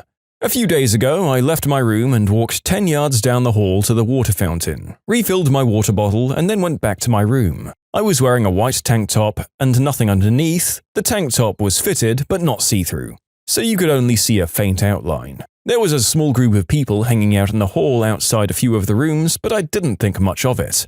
Until about a half hour later when I got a knock on the door from one of the girls I'd seen in the hall. She said something to the effect of, "Hey, so sorry to ask you this, but if you go into the hall again, could you put a bra on? My boyfriend's out there and he was staring a bit, so, I'm super non-confrontational, so I was like, yeah, sure, sorry about that. And for the rest of the night, anytime I left my room, I put a bra or a sweater on. And that was the end of it, or so I thought. The next day, my roommate told me she'd overheard the girl telling a few of her friends about the incident while in the bathroom. She said the girl was making it sound like I'd purposely been trying to seduce her boyfriend, wearing basically nothing, taking my time at the water fountain, posing to push out my chest, and the whole works. When she left the bathroom, my roommate said the girl was actually acting it out at the water fountain, pretending to be me. That night, I passed the girl and some of her friends on my way to go brush my teeth, and this time I wasn't wearing one again, I was already in pajamas. The girl looked pointedly at my chest and all of them started giggling. But the last straw was when the entire dorm got an email from the RA yesterday, saying she'd gotten some anonymous complaints about people dressing inappropriately in the hallways, and asking we all just make sure we're keeping things covered up. So here's where I got my petty little revenge. I knew that the girl's boyfriend doesn't go to college here. The girl and I were in the same orientation group and chatted a bit back then. I also knew that due to the pandemic, we weren't allowed to have non-student or family guests in the dorms this year. So I used the same anonymous complaints form to issue a complaint about people bringing their off-campus boyfriends into our dorm and them not wearing a mask. Masks are mandatory in the hallways, although not frequently enforced. This morning, the RA emailed again saying that due to anonymous complaints, they'd be enforcing the no off-campus guests rule by checking IDs of unfamiliar guests to make sure they were students from then on. Really, this girl should be thanking me. If she was concerned about her boyfriends seeing the vague outline of my tots in the dorm hallways, she no longer needed to worry. I'm not a jerk for this, am I? No, your roommate is either irrationally jealous or she just needs to get a boyfriend that she doesn't need to have that much concern over. If seeing the vague outline of parts of a woman's chest is going to lure this man into being unfaithful, that's not your problem. I feel like as long as guys and girls are wearing shirts in the common areas, most flats should be allowed to dress as comfy as they want. Guests can damn well respect that and maybe avert their eyes if they feel they have to. Alternately, maybe let people know you have a guest coming over and ask if people can just make sure they're wearing undies. Honestly, even that seems a little bit too intrusive to me. If my parents are coming to my old student dorm and one of my flatmates walks out to the shower in a towel, my folks can damn well live with it. We're not all Puritans who are driven crazy at the sight of the human form or any skin. Maybe there's a form in your dorm residence for you to request the transfer of your roommate to a more appropriate institution for her taste. Perhaps a nunnery. But seriously, great revenge. She deprived you of your comfort, and you deprived her of getting the D. Fricking hilarious. Am I the jerk for supporting my ex-husband to sue my current husband for using my son's emergency fund money for his golfing trip? My son, who's 13, passed away from terminal illness 3 months ago. It was so devastating to me and his dad, my ex-husband, and grief has been tense in these months. We were left with an emergency fund my ex-husband and I saved for our son. And recently I discovered that my current husband used it to go on a golfing trip in another country that he just returned from. I found out via checking financial records and I blew up at him and asked why he used my son's money to go on a trip while I was grieving. He said he needed support too and to lift some weight off his chest after I kept pushing him to the side and ignoring him. But I was and still am grieving and needed space. He wasn't the one who lost a child. Despite him being the step-parent, my husband made it clear he never felt any connection to my son, basically blaming his medical condition for not having had a chance to bond. We had a huge argument and my ex-husband heard and was so mad. He confronted my husband, calling him an unhinged opportunist, and said he was going to sue him for taking the money after accessing it through me. I told my ex-husband to go ahead and sue, and my husband was shocked that I agreed and condoned this mistreatment from my ex-husband towards him. He asked me to tell my ex to step down, but I said no. He lashed out, saying he too was and is grieving, and that my ex and I are ganging up on him with complete disregard for his overwhelming grief and sorrow. We haven't spoken since that argument and things keep getting worse, with him texting about how I should stand with him as my husband instead of encouraging my ex to take his anger out on him like that. Am I the jerk? Oh my god, not the jerk. There are some massive issues going on, and surprisingly, I'm not talking about the heartbreaking loss of a child's life. He felt like he wasn't getting enough attention while your son was passing away? So instead of being there and commiserating with you, he decided to take a bunch of cash and fly off to Scotland or some crap to shoot some holes? I don't see this working out well for anyone, to be honest. Either you'll have a second ex-husband soon, or even worse, you'll forgive him, which I thoroughly encourage you not to do. It's awful that you have the pressure of this situation on top of what you've already gone through. You really shouldn't have to add ending a relationship to a moron with no empathy to your to-do list right now. What an absolute psychopath. Best case scenario, he pays you guys back instead of you having to go to court with him. Maybe he'll see sense and realize that's likely his best option. Customer decides to call my boss because I won't give her a special deal. I work at what I can only describe as a specialty antique store. The store isn't doing too hot for business, and my coworker and I have been in the process of running a 60% off sale to clear our inventory for a bit now. This story takes place in about November. It's a Wednesday and I'm working alone, which is pretty common. The town where I work is a tourist town, so no one really comes during the week. Just as I was thinking about how dead it was, a woman came in and barged up to the counter. We'll call her Martha. Martha was an older woman and she dragged along her sister, who we'll call Kate, with her. They approached me and asked me about a product they were looking for, which we didn't have. I informed them we didn't have what they wanted, but we had a few similar items. They decided to look around and they each picked out a few things they found interesting. Now, I didn't mention this before, but the price range of items at the store where I work are really high. The most expensive item we have is $7,000 and the cheapest is about $110, hence the store closure. Well, Martha brought up her items to me and I rang them up. Her total, with 60% off, was well over $1,000. She saw her total and narrowed her eyes at me. That can't be my total. You didn't take 60% off. Yes, I did. I can show you the receipt. Re-ring me. I don't believe that number. I was annoyed, but I did what she asked. I re-rang all her items and got the same total. She got upset and pulled out her phone calculator and did the math herself, and her total loss is less than what I have. She shows me her phone and it's close to what I got, but not quite. I realize she didn't add tax on her purchase. I explain that there's tax and we add it before we take the percentage off the items, and she argues with me round and round. Finally, she gives up and offers her card to me with a huff. But wait, we haven't talked about her sister yet, huh? Martha goes to hand me her card and Kate intercepts, saying, Wait. Surely there's something you can do. We spend a lot of money here. Give us a better deal. I didn't even know how to react, honestly. I remember being surprised, but I said, sorry, I can't do that. But Kate pushed. You have to give us a better deal. We've been in before. I again say, I can't do that. You're getting 60% off as it is. That's enough. Martha was mad now, of course. She tells me I must give them a discount because they know the owner. I'm like, that's definitely BS, but okay. Martha threatens to call my boss, and because my boss is really cool, I said, okay, call her then. As expected, Martha didn't have her number right now and asked me for it. I said I wasn't going to give my boss's number out to a stranger, but I'd take Martha's number and let my boss know she wanted to talk. Martha seemed satisfied with that and she left her number and paid for her goods.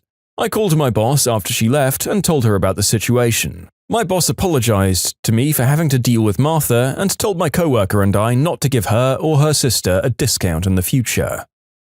This just makes the narrator really earnestly hope that Martha came back soon to try her luck. Imagine getting the discount on your items removed because you were such an absolute C-word to be around. Amazing. The sales tax thing not being included is weird to me, but I'm a European weirdo, so you were probably completely in the right in your country. Get screwed, Martha. Don't make me start calling you Karen on the internet. Oh, whoops, I did it. Guy interrupts me whenever I spoke, so I do the same to him. Pretty self-explanatory. I work at a kiosk in the mall, and Alan works at the kiosk right beside ours.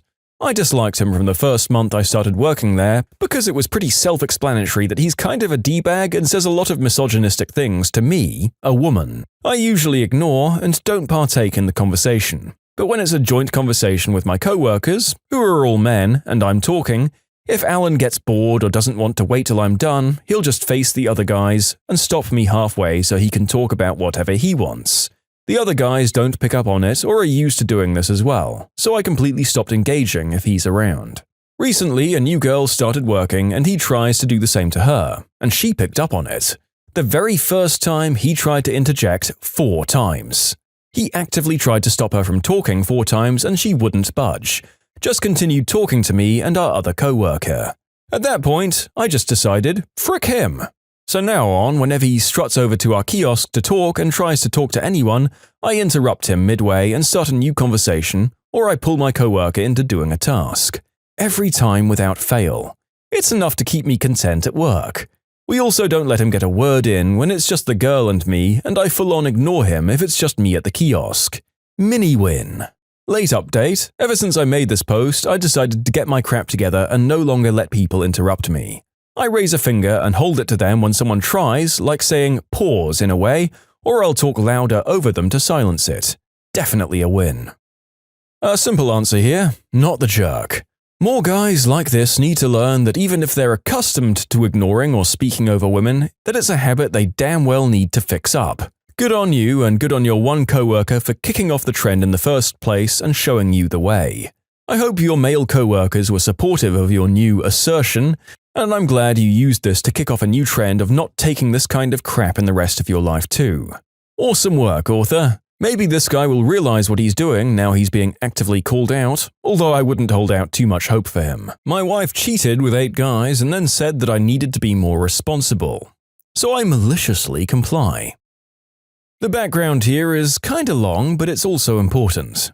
I am a happily divorced dad of 2 beautiful kids. A 5-year-old girl and an almost 4-year-old son. My ex and I met in my home state of Illinois. She was a Navy brat, so her family was from Texas. We fell in love very quickly, got married after a year, and was expecting my daughter after 3 months. We found out she was preggers with my son almost 4 to 6 months after my daughter was born. A month after he was born, I found out that she was cheating on me with at least 5 guys. Later found out it was about 8. Obviously, I filed for divorce. I got the lawyer, changed my banking accounts, and presented her with papers. The first copy was rejected for a reason I can't quite remember. Upon revision, I had my lawyer also change the custody from me having the kids every other weekend to every single weekend. Much to his surprise, she signed it. We shared the kids accordingly. She was really angry, but there was nothing she could do about it.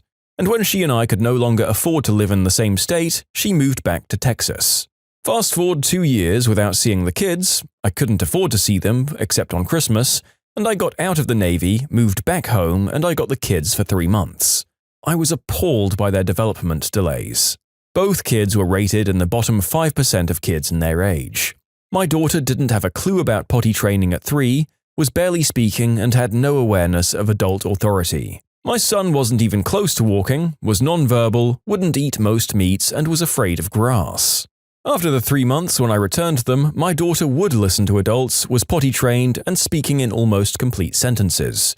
My son was walking, saying some words and hand signals, and eating a variety of different foods. I worked my butt off to get them there.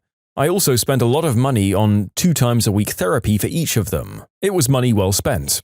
Anyways, I stayed in Illinois for about 1.5 to 2 years, gathering up enough money to move to Texas. I had a little amount saved, but I started dating a girl who I came to find out was also wanting to move to Texas. So we pooled our money together and moved down. Almost done with the background here, guys. We got down to Texas and lived out of hotels for about a month. We found jobs, found a place, and moved in. I work in a sales position in a large bulk buy kind of store, and my girlfriend works at a sandwich place. At this time, my ex and I are not going by the divorce decree custody days because of convenience. Well, a person ended up quitting the job and I had to take their hours, so my girlfriend got permission to bring my kids to her work. The general manager loves them. Well, they were being toddlers, and she texted a mutual friend of my ex and me asking if she could watch the kids for a few hours. That got sent to my ex and her new husband got annoyed and they came to my work and chewed me out, saying that I, quote, need to take the kids' well-being more seriously. Roger that, motherfrickers. Now I realize I messed up that day. I wasn't mad at what they said. I was mad at the fact they did that in front of my trainee, a customer, and coworkers. So, malicious compliance and revenge. During my setup phase, I wasn't paying my full child support, which was kind of them, but that ended because I was now taking things more seriously. The next morning, I talked to my boss, told him what happened, and informed him that I couldn't work at the times specified on my divorce decree because now that I'm taking things seriously, I'll now have the kids every weekend. I transferred my ex the remainder of the child support, informed her that she was right and I needed to take things more seriously, so I'll be by after work to pick up the kids for my court-appointed custody. She was confused, but agreed. Then I called her on Friday evening to see if she had everything prepared for the weekend stay, medication for my son, etc., and she flipped out, saying they have plans all day Saturday and church Sunday morning. She screamed, "Why the frick are you making these demands all of a sudden?" Well, I'm just taking the kids and our agreements more seriously. I ended up letting them have the kids Saturday and picked them up Sunday morning. I then informed my ex and her hubby that we would need at least a week's notice for any change in plans on weekends in case we had things planned. Since I was taking things more seriously, my girlfriend and I kept very meticulous records of any injury, diaper rash on my daughter from not wiping correctly, and physical appearance on pickup. We would treat said rashes, note any changes in our little black book, then take a photo of the pages with a timestamp. When they returned, we would then note any worsening of any rash, injury, or non-treatment. We also signed up the kids for more therapy since they were still very much behind at school. This went on for a few months until, surprise, my ex had had enough and brought me to court to force the changes she wanted. I presented the judge with everything. The doctor's notes I had from day one, the doctor's notes from my ex with conflicting information. These notes were things she'd tell the state-funded therapist for my son. I also presented the judge with all the expenses for the therapies I was giving my kids. Then I showed her our notes, the printed, time-stamped photos, and the many times any rashes would be present or worse when we got the kids. My ex broke down into tears since she brought her entire family and several friends for support. The increase in child support she wanted was shot down and instead was almost halved since I was making less than I was prior, the expenses I had for the kids, and considering my overall time with the kiddos. The change in custody she so desperately wanted? Well, the judge ordered it to stay the same with the change of alternating Sundays, which was slightly annoying to me. Walking out, my ex asked me through tears, "How could you do this to me?" To which I replied, I was taking things with the kids seriously. To clarify, I've never restricted my ex from the kids. If she wants to have them for whatever reason and I have no plans, I let her have them on my time. Yes, they are my kids. I don't have a paternity test. Even if they weren't, I would have claimed them as my own. The love I had for them even before birth is above everything else in this world.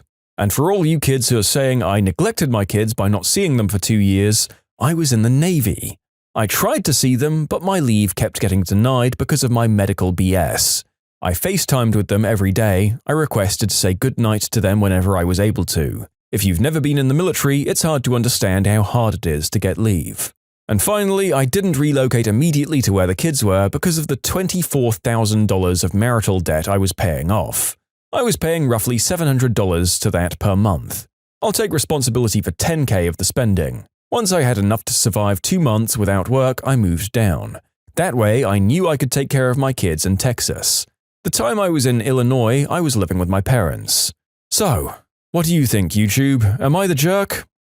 Well, I mean, if this is all true, then I can't see how anyone would call you the jerk.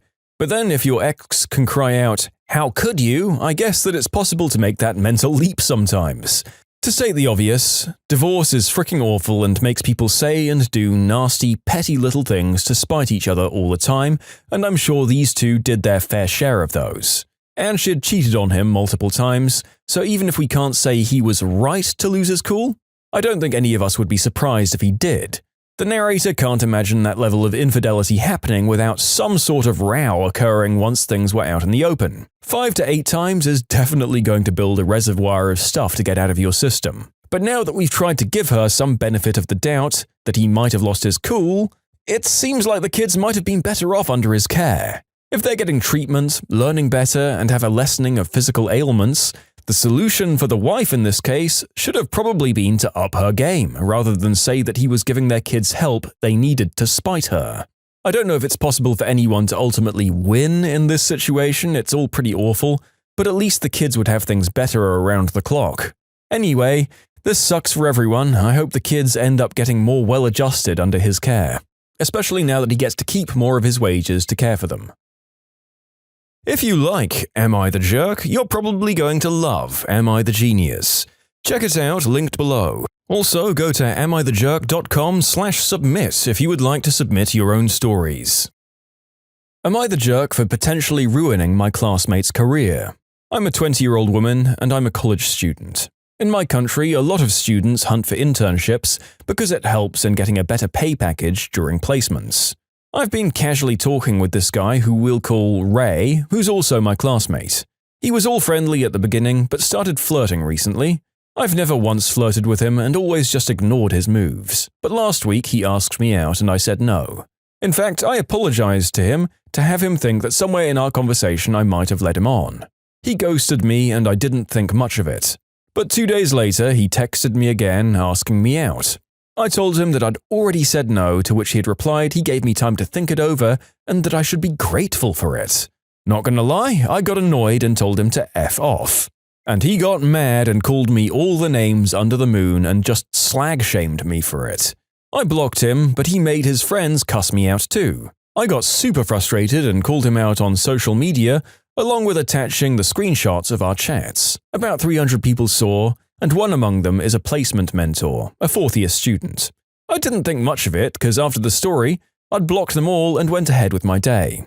The placement head saw this kind of behavior as unacceptable and appalling, so he reported this to our department head. Apparently in my college, this kind of behavior is labeled as persecution, and punishment can lead to suspension. The department head and placement mentor called me to the office to get my statement, and I did. I showed them everything. Well, he got suspended for 3 months for his behavior. He was about to get a very good internship in a government company, but since he got suspended, that internship is also gone. Our main professor, Peter, loves him, and he called me to his office to go and make another statement to the department head that I forgive him and there's also wrong on my part. Our department head called me, Ray, Ray's parents, and our 2 professors, Peter and Quentin. The department head asked me if I'm willing to forgive him. This will get him off the suspension. Somewhere inside of me wanted to see him suffer, so I told him no. He was horrible and I want him punished. His mother berated me in front of everyone, saying that I'm the one who led her son on and I'm doing this purposefully because he's my competitor, and her son is the victim here. The department head didn't listen to her and gave Ray his rightful punishment, well, at least according to me. Unfortunately, in my country, victim blaming is very common for harassment. Most of my classmates think I led him on, and what he did actually wasn't that bad, since he only called me names in text and not in person. I'm from Asia. The careers of men are of more importance than those of women. Women's education is actually considered a burden here, since men will earn for the parents and women will get married and earn for their husbands and his family. Ray is the only child of his family, and he's among the top students. His career was pretty set because he was supposed to get into a government internship, which is now not possible. This could have been a huge proud moment for both the department and Professor Peter, because getting a government job is extremely prestigious and difficult. I do want to complain about this professor, but honestly, I'm very scared now. I'm doing my internship and I'm scared he might try to do something. He's one among the major professors in our department and his subject is mandatory. Unfortunately, I don't have many friends to support me. Well, now our internship started and a few of my friends say that I took it too far. He just called me names while texting and I got him suspended for that. Some of my other classmates called me a bully and a jerk for ruining his bright future, and Professor Peter called me outside of class today and told me that he's extremely disappointed in me and it's because of girls like me, potential careers of men are ruined. This actually made me cry and I'm rethinking whether I did was actually extreme. So, YouTube, am I the jerk? Not the jerk. The department head looked at this man's behavior and deemed it to be unacceptable. You didn't ruin this guy's career by reporting his behavior. He gambled on his career by exhibiting it in the first place. Honestly, I thought, as of the past 5 years or so in the post-Gone Girl world, this would be less of a debate, but apparently not. Maybe that was too optimistic of me. Honestly, even if you are the kind of D-bag that sincerely believes you're entitled to make these kinds of moves, surely you understand that there is a risk of your life quite justifiably bursting into flames if you act on it. But the blame, as much as it rests on him, should equally be heaped onto his enabling environment, peers, parents, and teachers. It sounds like the majority in this environment is completely in the wrong here, at least from my perspective. You might take the point of view that the author might have done something in the past to make everyone dislike her this much, but to you, I say no. Again, the photos of what this man himself literally chose to write were enough to incriminate him under the rules of his institution. It doesn't matter how unlikable the victim might be. Also, she probably wasn't. Sounds like there was a lot of social pressure in her area to comply in general. This was written 2 years ago, and I hope she kept up the fight. Am I the jerk because I wouldn't duck down on a roller coaster so a family could have a family pic of just them? Well, as the title suggests, I was on a roller coaster, I guess if you can consider it that. It's one of those water rides that have tracks to pull it. Anyways, the boat fits about 6 people in it, and I was with a family of 5. I was in the back, and when we were going over the top, they asked me to duck down, as when we're going straight down, there'll be a photo, and they wanted a family photo. I'm not sure if it's against the rules. I think I would have been safe if I did it, but I really just didn't want to, and I felt like I shouldn't have to duck for them, so I said no. The parents kept arguing with me, telling me to duck so they could have their family photo, and they called me a spoilt brat. I told them to go F themselves, and then we started going down. This is where I may have been the jerk. I flipped off the camera and I made a funny face with my tongue out. Holy crap, when they looked at the photos, they were livid, saying I ruined their opportunity to have a nice family photo. They asked where my parents were, and I told them to get lost. Their kids were just laughing their butts off. I'm not sure if they brought the photos or not. The dude who operated the photos said I was immature and I need to grow up. The narrator literally just watched the Family Guy skit where a family asked Stewie to put his head down on a ride, like today. So yeah, I feel like I'm being followed by someone. Stop stalking my life, head editors of the Am I the Jerk channel. Oh, and to our main point, this guy isn't the jerk. Is it even controversial? Honestly, I have photobombed these sorts of things most times in my adult life when I visited an amusement park. If you're that snooty to me, I'm 100% going to take it even further and pull the most obnoxious face you've ever seen. If it really bothers you that some random's in your photo, it's the kind of thing that you take and post online and ask a random to Photoshop it for you. It's not hard. And it'll be even easier for you if you don't ensure that the photobomber pulls a crazy face by behaving like a jerk in the first place. Won't let me correct a spelling mistake? Well, good luck getting me to pay. This was a good many years ago now. My husband's phone bill had a spelling mistake. Never really paid any attention to it. Never really caused any issues. Until it did, of course. The spelling mistake was simple. Think Rod William instead of Rod Williams kinda simple.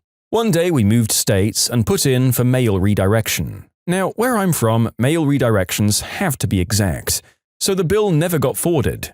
And in all that goes along with moving, it didn't even cross our minds that the bill hadn't arrived or been paid. And then, inevitably, the phone got cut off. Once we realized, we were all set to fix it up. Pay the bill, change our addresses. But no, it can't be that simple. You see, to change the spelling mistake, we needed to provide proof of my husband's correct name. But for any name change, they need name change documents such as a wedding certificate or official name change documents, which he doesn't have as it's not a name change, it's just a spelling mistake. For some reason, his license or passport wasn't good enough evidence for them.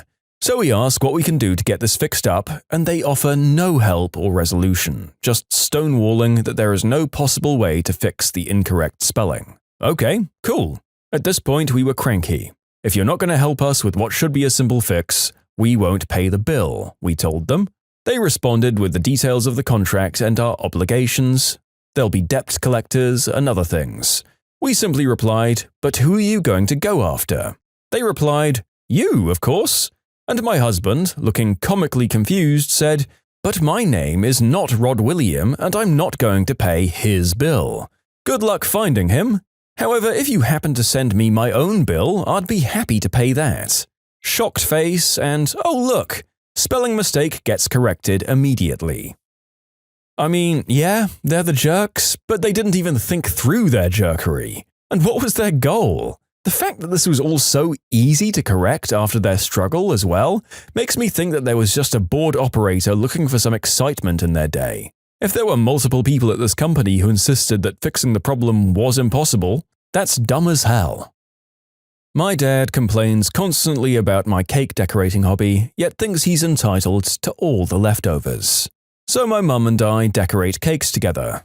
My dad will always complain about the whole process and yell at us the whole time. Every single time we make a cake, he'll tell us that we're never to make another cake again because he hates the stress.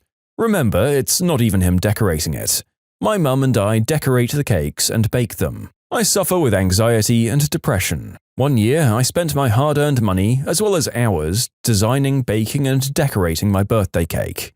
Yes, I made my own birthday cake. It's relaxing. But no one was going to buy me one or make one, and we celebrated with family. There was about half the cake left, and I figured I could save some and enjoy small pieces over the next week. The next day, I woke up and my dad had already left for work, with the rest of my cake. He took every last crumb to share with his work friends over coffee and didn't even think to leave me one piece. My birthday cake. He didn't even ask. This has happened so many times. I'll spend hours designing, baking, and decorating, and he just takes the rest without even asking. I've even told him that he can take some, but to leave me some to take to work as well. He then gets upset and guilt trips me, making me feel selfish for wanting to share my hard work with my friends, after putting up with hours or days, sometimes even weeks before the event, of him getting angry and complaining constantly about my cake making. It's not even his birthday cake. I've made him birthday cakes before, but he'll do this to any cake I make. Hold on, let me consider the many different possible angles we could come at this from. Your dad is the jerk.